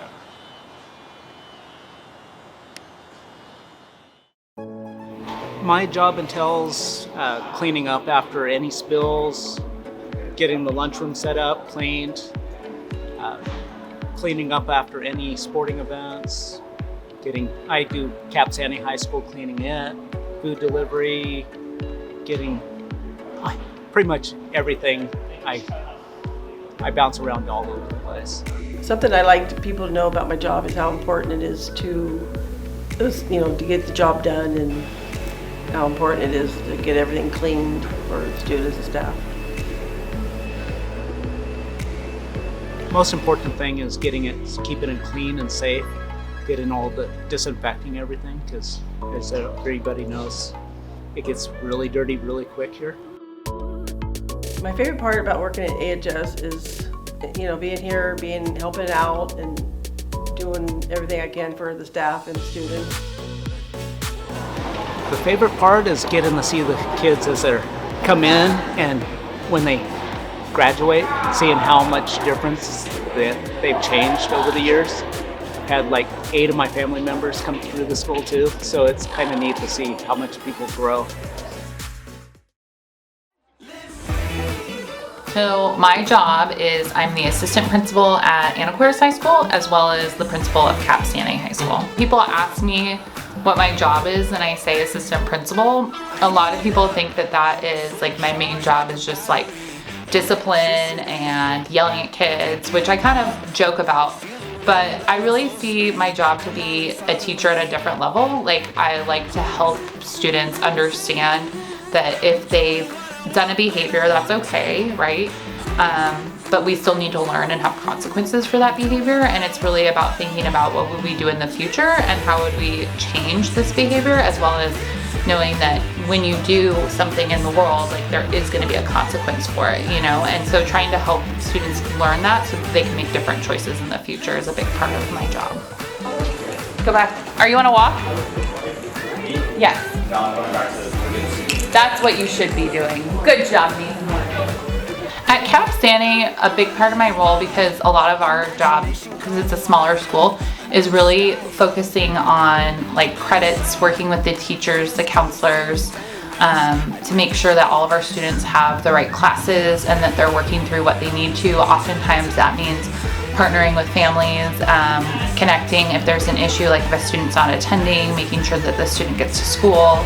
If there's an issue with something that's going on with one of their classes or enrollment at NCTA or something like that, I really work with the families and the other schools to help make sure the students get to school and that they're making progress towards the goals of graduation. Hey. Children, why are there so many of you out of class? Go back to class. part of the reason I love living in Anacortes is I'm a really active person, so I love to go rock climbing at Mount Erie. I love to go running in the trails. I love to spend time with my friends and family, and mostly it's really active. I play pickleball all the time with friends and family, and I don't know, I just love to connect, while also I love alone time. It's your neighbor. Yes. It's Terry's. Yes. Not me.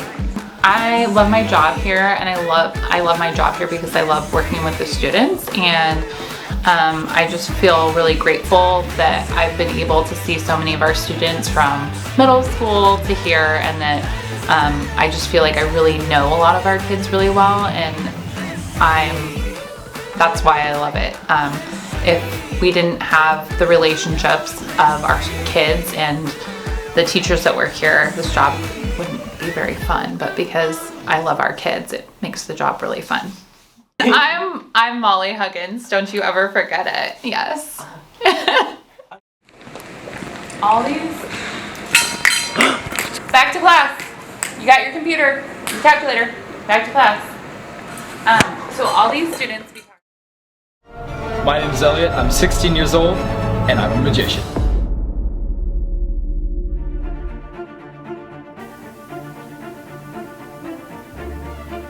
When I first started performing magic, it started out as more of a hobby. But then as I grew and my practice developed, it turned into more of a passion.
My name is Officer Kellington, and I am the school resource officer here at Anacortes High School and the middle school. So this position is what's called a specialty position within our department. So you can work this position between like 3 and 5 years. I think it's very important for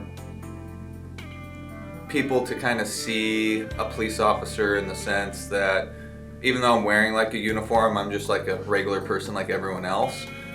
So like examples would be, you know, I'm a golf coach for the middle school, or like playing in the staff basketball game. So people see that, hey, just because you're a cop, like I'm like everyone else.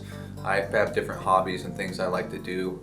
So I think that role of it's very important, and I try to do my best to keep that role going. I've always wanted to be a resource officer. I developed a bond when I was in high school with the school resource officer there, and long story short, I did this program that's like a college program in high school, and that kind of sparked my interest. And then my background before I was a cop, I worked with kids, so I was a football coach, golf coach. I worked at high schools and middle schools. I worked at the juvenile court. So kind of all my experience in my life was working with kids. There's something that I really enjoy is like, if you see a kid later on when they're adult and they kind of tell you, hey, I'm doing this or that, there's a sense of accomplishment. And I like seeing people grow and being molded into an adult and whatnot. So it's super satisfying. And I feel like you can make the the greatest impact working with kids. I'm Caitlin. I started working here about 3 years ago, right after COVID actually. I changed professions so that I could be in a schedule that kind of worked with my kids. I've got 2 kiddos, one at Mount Airy and one at the middle school. So working with students is a passion of mine, and I really enjoy working here at the kitchen. My name's Kim, and I've been here since right around the same time. I was at Fidalgo Elementary before I came here, and during COVID we all had to work at the high school, and I really liked it, so I stayed. And prior to that, was a stay-at-home mom for a long time, and so I did this again so I could be on the same schedule with my kids. So each of us has a different role kind of at the high school. My role in particular is I make all the salads, subs, and kind of colder, fresh foods for the day. And then once I'm done with that, I move into helping getting the hot lunches ready and all that kind of stuff. So then we're here through the whole lunch process, cleanup process, and then we're usually out before the students are. I do all the breakfasts in the morning, and I do all of any potato that we're doing, like tots or curly fries. I do all the pizza. I run one of the cash registers. So we kind of all do, we each have our own thing, but we all help each other out a lot. My favorite thing about this job is probably interacting with students. I enjoy making people smile, or just trying to make sure that they get the options of food that they want, that they get nourished. And yeah, just seeing all the students throughout the day is probably my favorite part. I love the girls I work with. We have a great time. It's just, it doesn't feel like a job. We have fun. We do.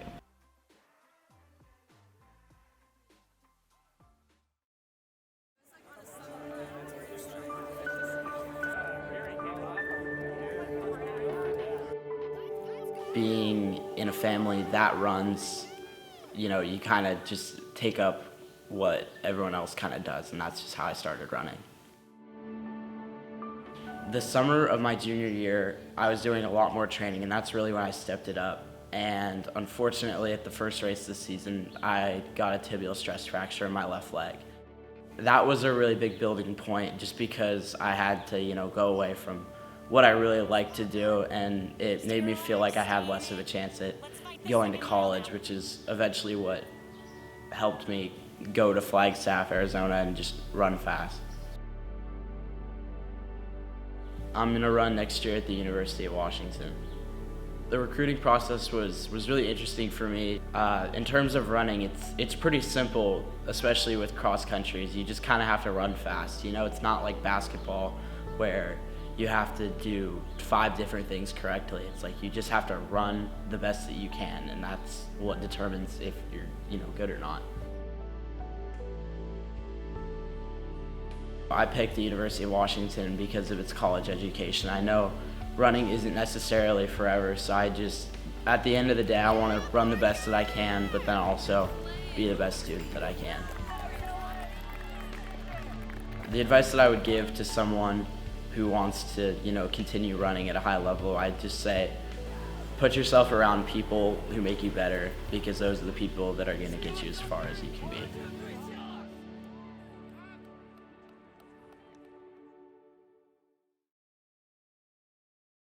Moved to Anacortes in 2016, and prior to that, I was in the U.S. Navy for 27 years, almost 28 years. And that's what brought me here. I finished out my career of service here in Anacortes, and then here I am at the school. Coaching's been a big part of my life since I played sports my whole life, graduated high school, tried to play some college football and realized that the genetics weren't stacked in my favor, but I loved the sport and had my first opportunity my very first year out of high school to assist with a high school team, and I just fell in love with the coaching and knew that was something I wanted to do for the rest of my life. And so everywhere I've moved and lived, I've coached football, coached a little bit of baseball, but really my passion was for coaching football, so I'm lucky that I still can do that. Talk a little bit about checking weather because of sports that are outside and having to reschedule that. So part-time weatherman, part-time bus, van, transportation guy, making sure that we have everything we need to get students where they need to be for the events is a big part of what I do. Scheduling with the other 16 schools or other 15 schools in our conference, and then there's so much other stuff to it. The equipment, there's budgeting, and interacting with students throughout the day is the best part. And when the bell rings at the end of the day, that's usually like really when my day starts. There's a lot of practices or events going on, so I try to be as much as I can be, and that's the best part of my job really, is seeing the students do the things that they're doing. Yeah, I think, I get up in the morning and I could be, there's a lot of jobs I could do that would feel like work, hard work of things that maybe aren't fun. And I wake up every day and I get to come into a campus of a high school where there's good energy.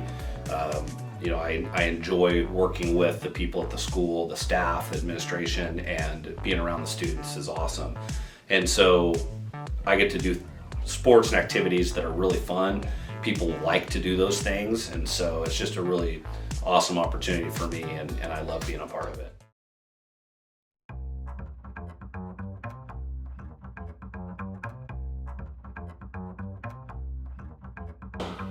When I worked in Hollywood, weird. I was on set and a director saw me and said, "Hey, we're working on a new movie.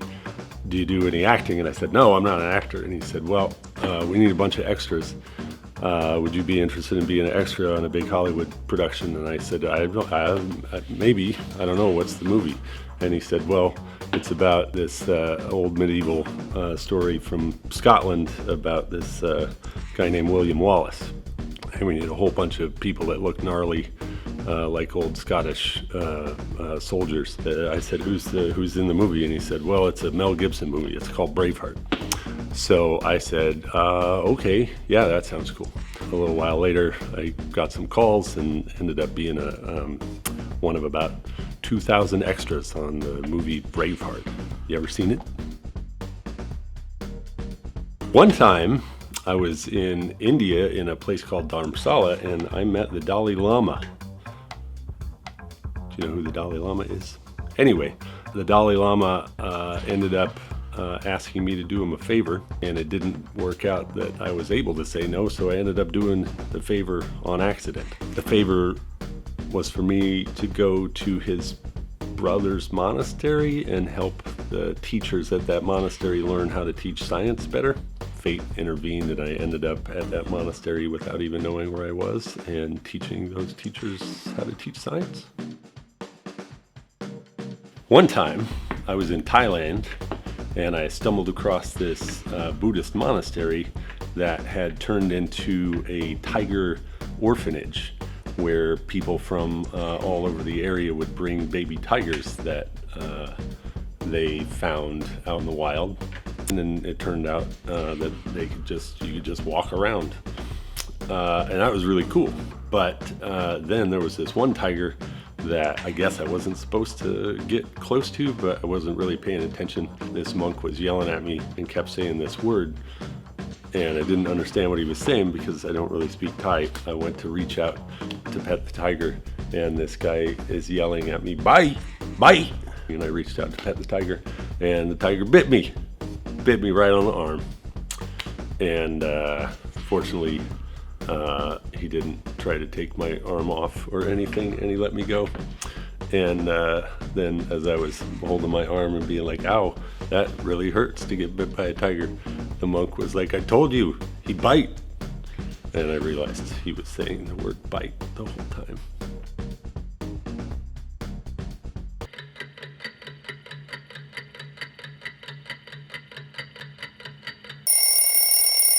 Did you guess correctly? That's right. I was, in fact, not an extra in the movie Braveheart. Here on The Rock, we have lots of opportunities to make short films. We can make them funny, dramatic, and even scary. Next up on The Rock Unplugged, we take a look at all the dramatic short films we made this year. To be honest, Dad, as a kid, sometimes you were just too frustrating to be around. Henry, wake up! Wake up! What? It's a beautiful day. Let's go outside and play some ball. I don't want you today. It's a beautiful Saturday morning. I'll be damned if I'm not going to go outside and play baseball with my only son. I want to go home. Oh, we came all this way. Just one more time. I've been like 100 times already. I know, just one more time. Henry! What? Fuck! Now, hold the light steady.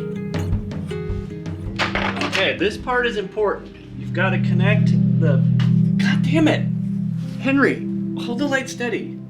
Why do I need to learn this? Isn't this what the mechanic's for? Henry, you need to be able to fix stuff for yourself. You can't always depend on other people. I guess. I'm not mad at you. I just want you to focus. But you know, I could have been better to you too. Oh, that's okay. That's okay. Just keep trying. We've been doing this for hours. I know, it takes time. You'll get the hang of it. No one even needs to drive stick anymore. My friends don't have to drive these junk cars. We've been working on this for years. It's gonna last you a lifetime. Come on, just one more try. Hey, I took the day off today. Let's go fishing. I can't. Oh, come on, Henry. Hey, let's go throw the ball around. I'm not doing it. Who's that? My friend. Henry. I think you put that on backwards. What? Your shirt.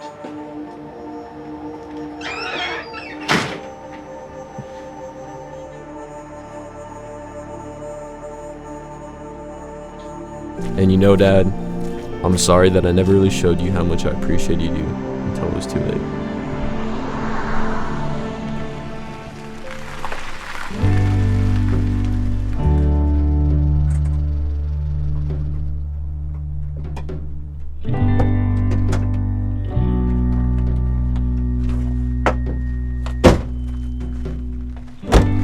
Those are some of my favorite memories. Oh yeah. Us having dinner together. So, there's something I want to talk to you about. Yeah, what's up?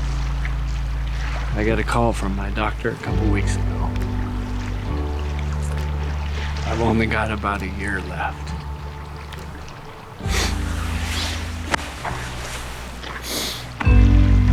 I love you, Henry. I love you too.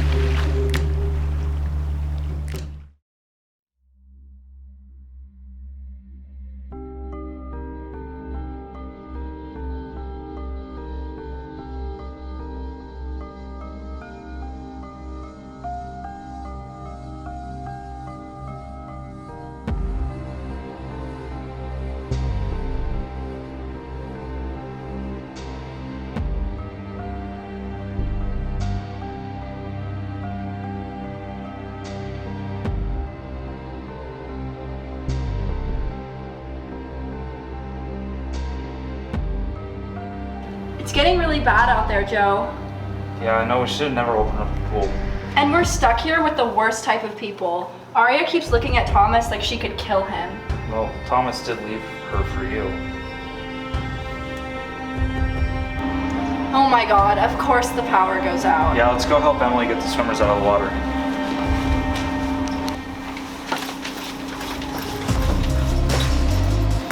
Everyone out of the water, please! Too dark, I can't see anything.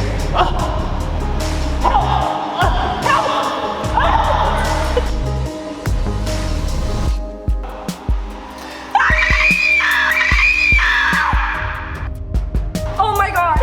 Joel! Emily! Call 911! We need to help him!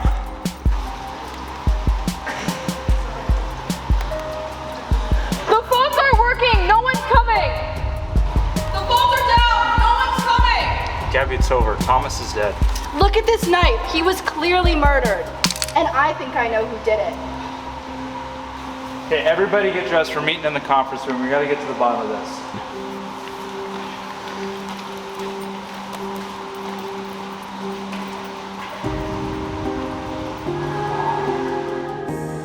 We need to lock Aria in here until the police get here.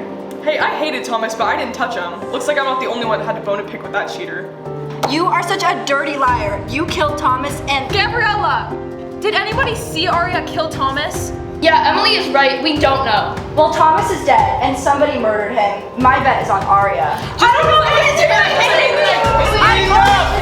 We aren't getting anywhere. anywhere arguing. I vote we should find the generator because the power is going to turn off again. Does anyone even know where the generator is? Joe, I'm not doing that. I'm not risking getting murdered today. I know where the generator is. The janitors put it in some closet. There's only 5 of us. Fine, I'll go by myself. All right, everybody, be safe. Don't get murdered, especially you guys.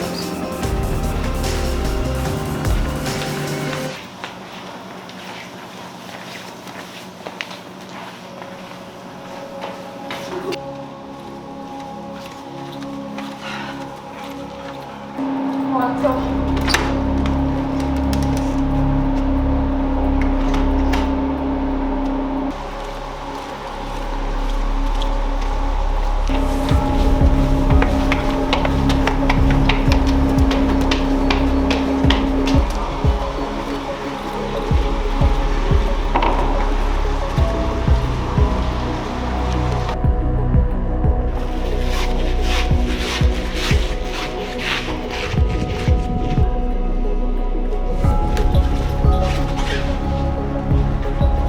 I'm glad we're looking together. I feel bad for Emily, seeing as Arya is gonna murder her soon. Yeah, I feel bad for her too, because she's gonna have to clean up your blood. What? Debbie, wait!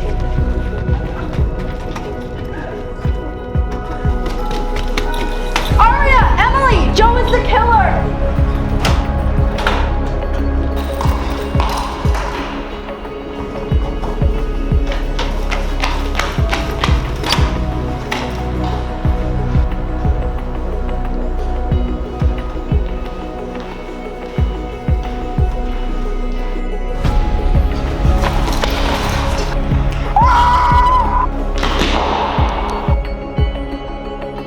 Oh my god! Joe, don't do this! Fine, but give me that.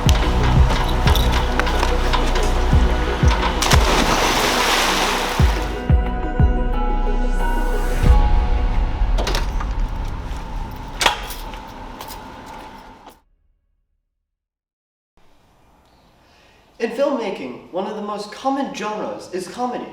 So let's take a look at the Advanced Digital Media's class sense of humor.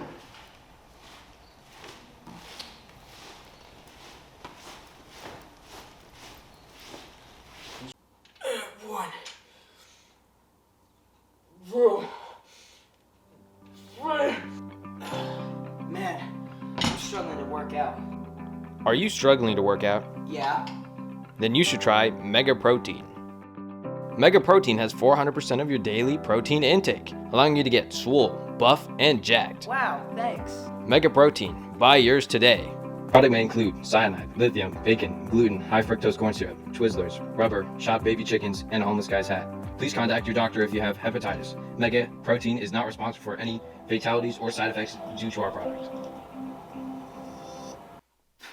That's so stupid. That would never work. Or maybe you're just stupid. What the heck? Now introducing the Mega Protein Shake, bundled with an exclusive Mega Protein Shaker. What's going on? Drink the Mega Protein Shake and get ripped. Stop! I don't want this. Buy yours today.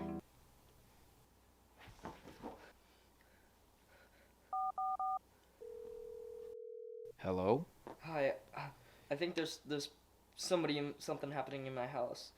I think there's people. You're our lucky 100th caller. What? That's right. With being our 100th caller, you get a free shipment of the new Mega Protein patches. What's a protein patch? Ow! What the? The protein patch delivers a high dose of protein that gets absorbed through the skin, allowing a 0-calorie, pure protein. Who would want that? Hello?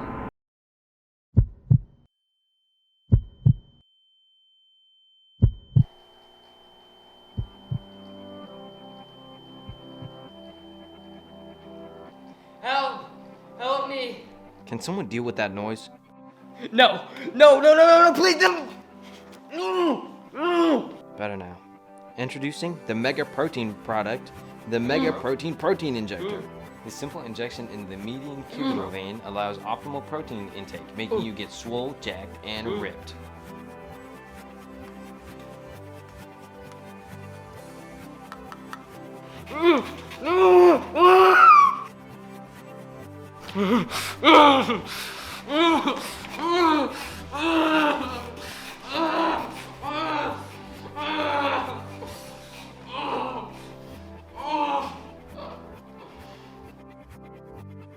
Mega Protein. Buy yours today.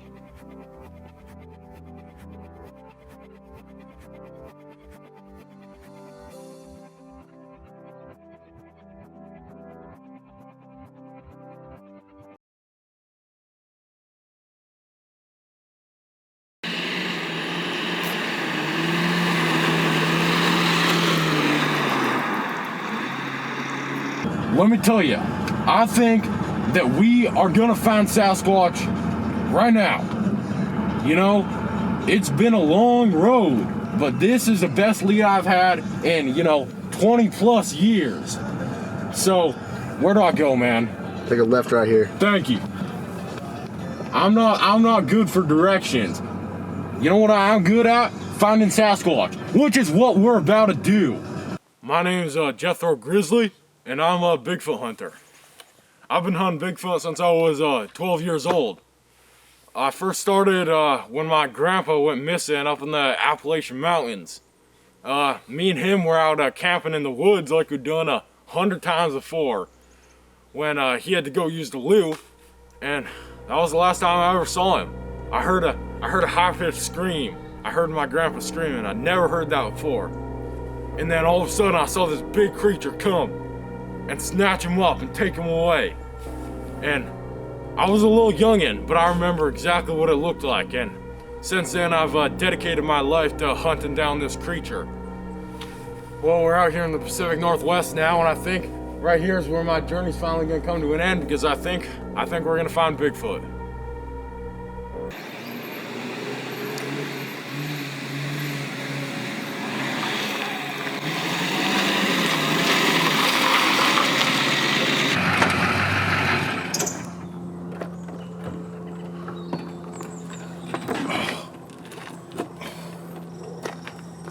All right, we're here now at the forest, where a couple of days ago, father and son were out hunting, and apparently they saw a Bigfoot, clear as day, run right across the forest, somewhere back in there.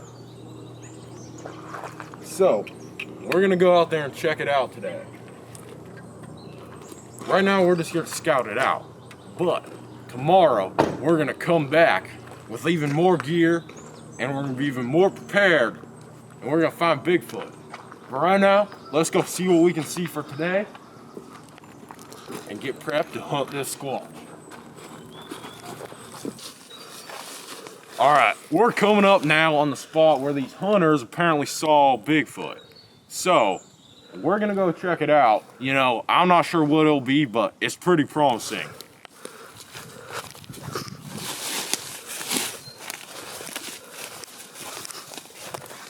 Well, if you look here, it appears that they were so damn frightened of this squatch that they left almost their whole camp. Right here, they've got their cooler and their chair. It appears that all they took with them were their guns and their knapsack. I can tell Bigfoot's been here. I can tell. I got a feeling. Oh ho ho! Would you look at that? That is a Bigfoot print. Camera boy, look at that. That right here, this is a Bigfoot print. This is about 2 feet long. I'd say that is a big squatch. That is a big squatch right there.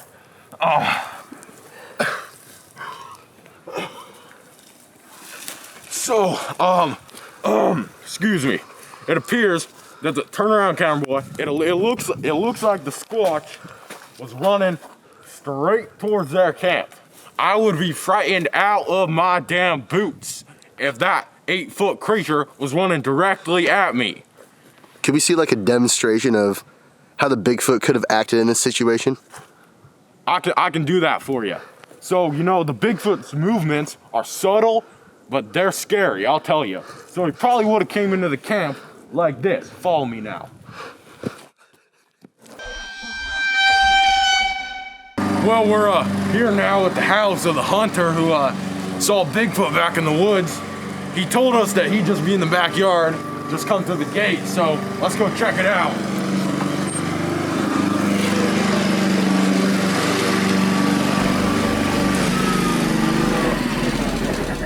Sir, I'm Jethro. You're Billy? I am. Oh, nice to meet you, Billy. Nice to meet you, Jethro. And you're the man who saw Bigfoot, correct? Oh, you sure I did. Tell me how that went down. Well, me and my son were out in the woods and we were doing some camping. And we were setting up camp for the night, getting ready to go hunting the next morning. We got our food ready, and all of a sudden we started hearing this noise. These big branches snapping. We just weren't sure what it was. It sure sounded like a bear. So we grabbed our guns. So you know what he's doing? I think he does. All right. Well, we grabbed our guns and we went out looking, and all of a sudden, right across in front of us, Jethro, this big thing came running out and just scared us to death. And just like any reasonable hunters out there, we grabbed our guns and we started shooting. How big was this creature? Oh man, Jethro. How? Yeah, I would tell you if I had to guess, it'd probably be 7-8 feet high. And it was ugly. Like it had a hairy face and dirty, and he was kind of running away from us. And ooh, it was scary. I bet, man. So you said you shot at this thing, right? So how many times did you shoot at it? Well, you know, Jethro, my son and I, we're pretty good shooting. We grabbed our guns again and we put them up, and I shot him probably 3 or 4 times, and my son shot a couple times. You know, and I'm not sure we hit him or not because he just kept running. You know what? As a matter of fact, Jethro, I got the gun right here. It's right here. This is what I shot him with. You see that? You see that, cameraman? Hey, camera boy, it's just a gun. You're okay. You're okay. Yeah, well, sorry about that. Sorry, I just got excited. Yeah, it scared us to death. I hope you find it. Yeah.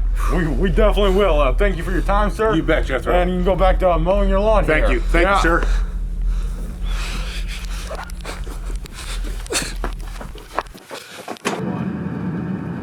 Well, we got some good information from that hunter. I know he scared you a little bit, man, but that's how people are in this business sometimes. So tonight we are gonna head out into the forest and see if we can get ourselves a Bigfoot. We're gonna go back into that area around their camp, and because I think tonight is gonna be a prime time for Bigfoot. But right now we're gonna head back to the hotel and try to get some rest because we got a long night tonight.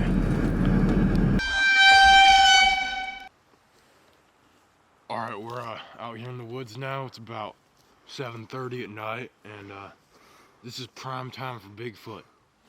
It's a little chilly out here, a little crisp, but Bigfoot likes that. It's dark, it's cold. It's a perfect time for Bigfoot. So let's go see what we can get.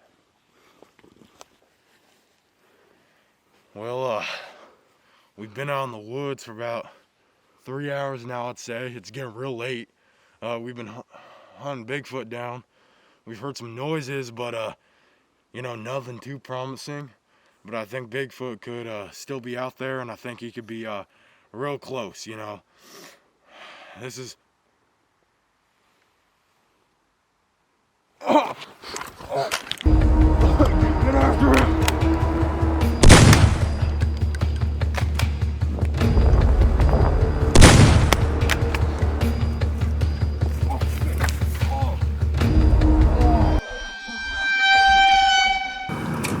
Well, last night was a little rough. I messed up my ankle a little bit, but I think we are actually right now we're on the way to get some good information from a man who has seen Bigfoot in these woods before. I really think that this man knows what he's talking about, so we're gonna go interview him now, and hopefully we can get some good information. Well, this is the house of the man who's apparently seen Bigfoot in these woods, you know, a couple months ago, he said. And he says he's got some good information for us, so, you know, we'll see.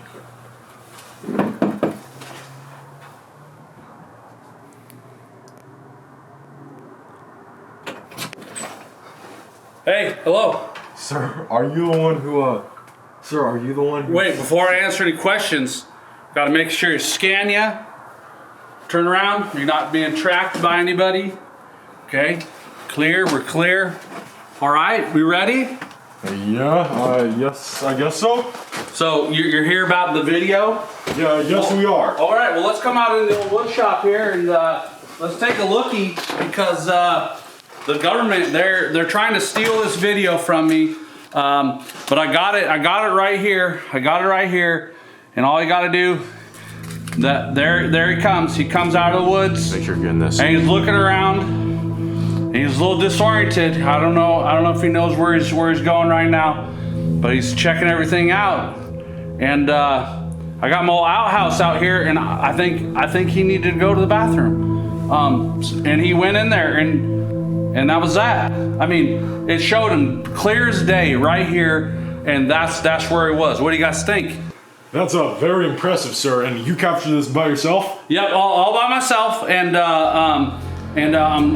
the government's trying to steal it. So I made a map, and I stuck it under my hat here. And I've had it wrapped in foil so they can't read my mind. If you want to open that up for me, I'll show you exactly where he's at. That's good. Make sure you get the... Okay, so there's some trees here, and then there's a shed, and it says Bigfoot, and there's an arrow pointing to him, and that's where he was. So this is the map right there. Okay, well, thank you, sir. I hope that helps out. The government's trying to steal this, so I'm gonna make sure and keep it all hidden away. Yeah, make sure you do that, sir. Okay, all right. Y'all have a good day now. Yeah, okay, good luck. You too. Good luck. Thank you. All right.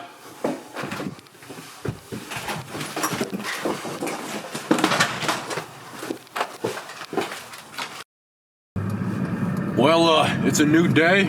Woke up bright and early this morning, and last night we had an interesting conversation with an interesting fella, and he gave us a map. I'm sure you saw that. It was very poorly drawn, but we had our team of analysis look at it, and they believe they know where that map is from.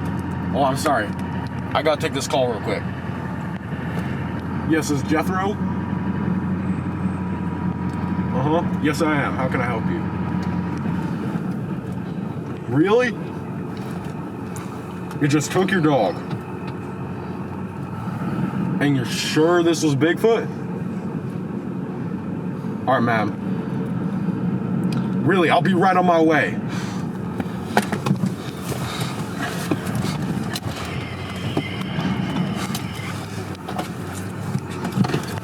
All right, I just got a call from a woman who says that Bigfoot took her dog. Apparently, she was out for a walk and she just left her house when Bigfoot snatched up that dog and took her right in the forest. So we're headed to her house now because, man, if Bigfoot's there, we're gonna find it. I think this is her right here. Oh, are you the Bigfoot hunter? I am, yes, and you're the one whose dog was taken by Bigfoot? Yes, and I was just reading about it in this paper. There have been 700 sightings, and he just grabbed him up and took him off down in the woods. Did he? Down over there? Down that way. All right. And I don't know if I'll ever see him again. Ma'am, I'm so sorry this happened to you. I hope you can find him. Thank you, ma'am.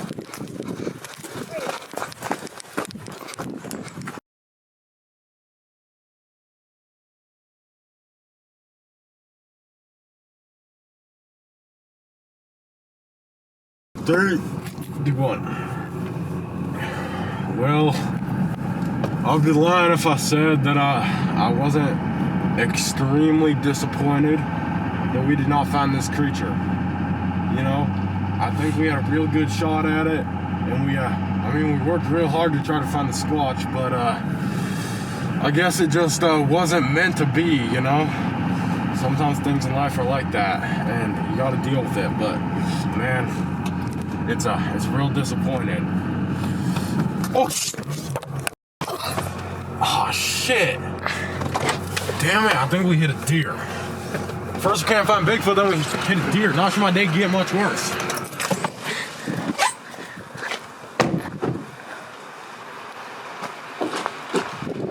Oh shit!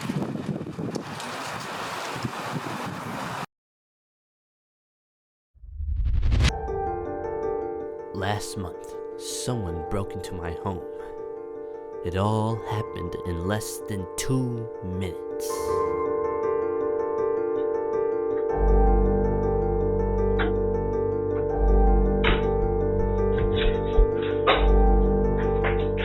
person did not spend any time looking for valuables in my house, but looked in my kitchen instead, and you won't believe what they stole.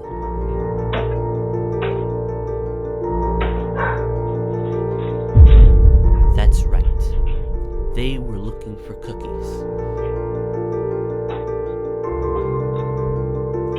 So using my super investigating abilities, I decided to get to the bottom of this and see who is behind this cookie stealing saga.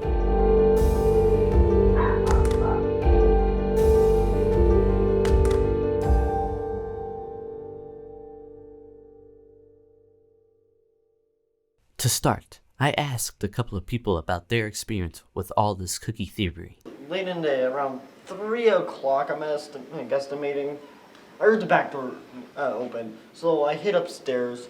About an hour later, I called I called the cops before then, but an hour later I came down and nothing was missing except my cookies. It's not fair! They're all I had!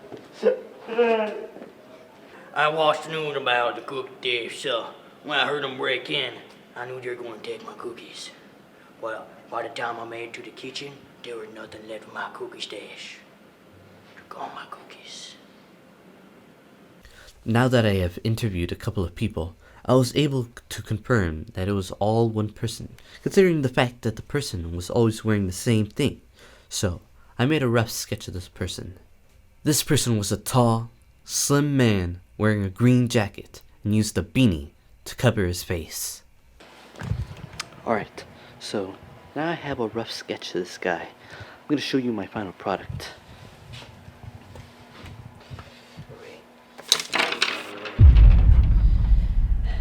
Yeah. He probably is a good-looking guy.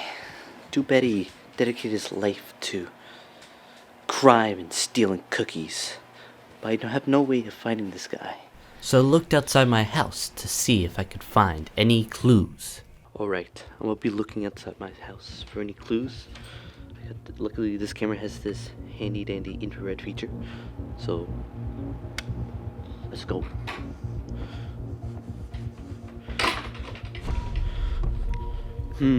Maybe there's something around this tree. Let's see here. And this rock. Nope. In this garden area. Nothing.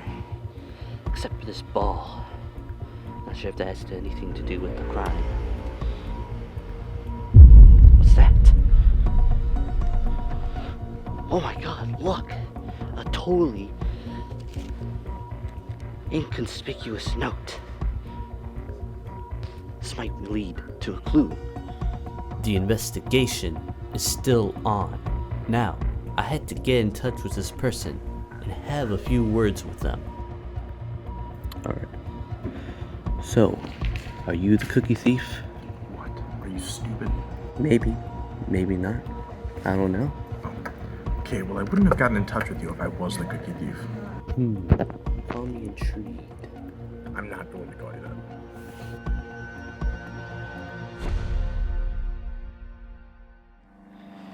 Alright, it's currently 4:30 p.m.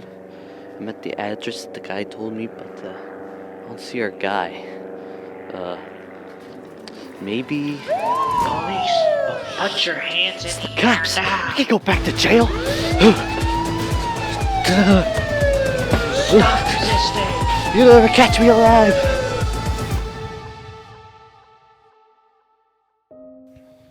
Alright, so, I'm currently in some random shed. I don't know where I am, but I think I've been set up. I really do think I've been set up. I think the police must have misidentified me, and they thought that I was the cookie thief, but I'm no cookie thief. No, sir. You know, with all this recent activity, the cookie thief must have gotten word about me looking for him. So, I think he was plotting to set me up, get me arrested. Again. So, I will get to the bottom of this. I will find out who the cookie thief is. alright? But for now, I think I've reached a dead end in this case. I'll see you in the next episode. But now, I think I've evaded the police for now, so might be safe to go back outside, but just in case, I'll put my mask on.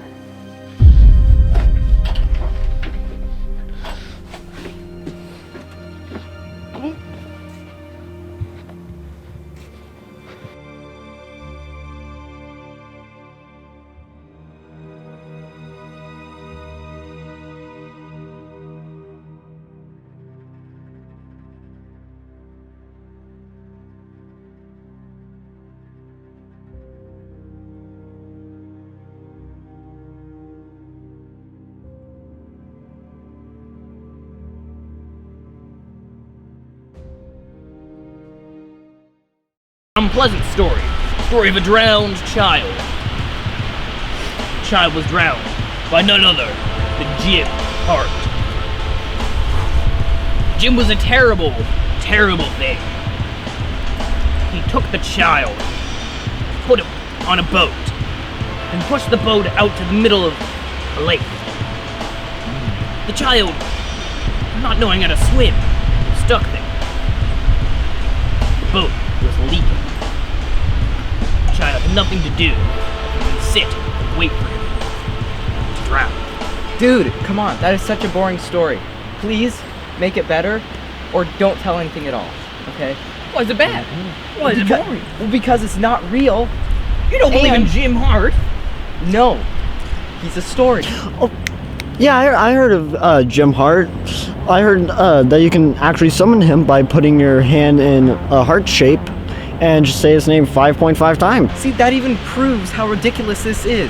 5.5. How can you say something 5.5 times? Jim. It's half his name, right? So, 5. All right. So should we try?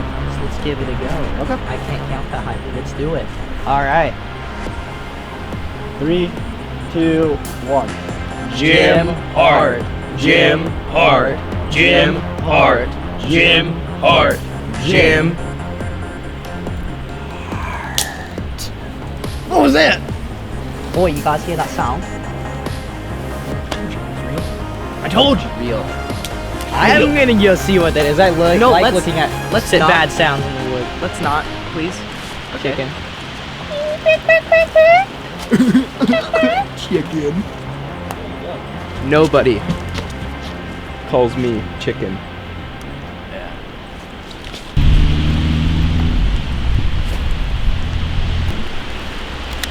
Idiots. Probably just a deer or something. I mean, how could Jim Hart even be real? Just a story. Some things you hear you shouldn't believe. This is not one of those things. Ah! Oh no, Carter! Not Carter! I messed up!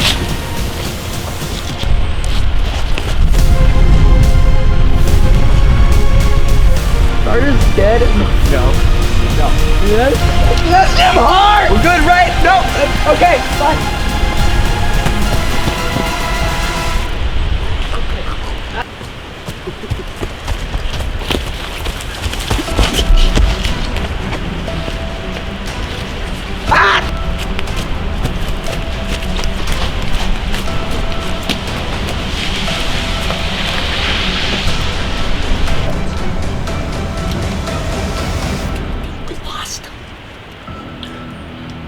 Jim Hart, he died from what did he die from?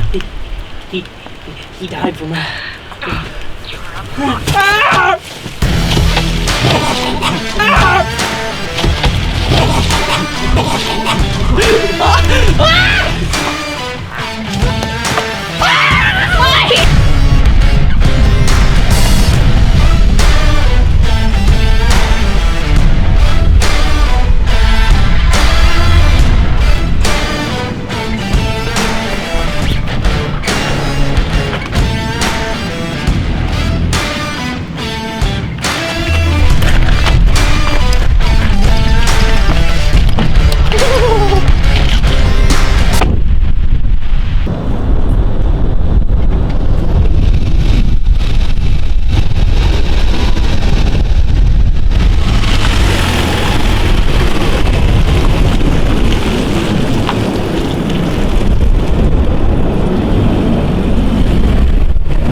I can't believe I got away. That was crazy.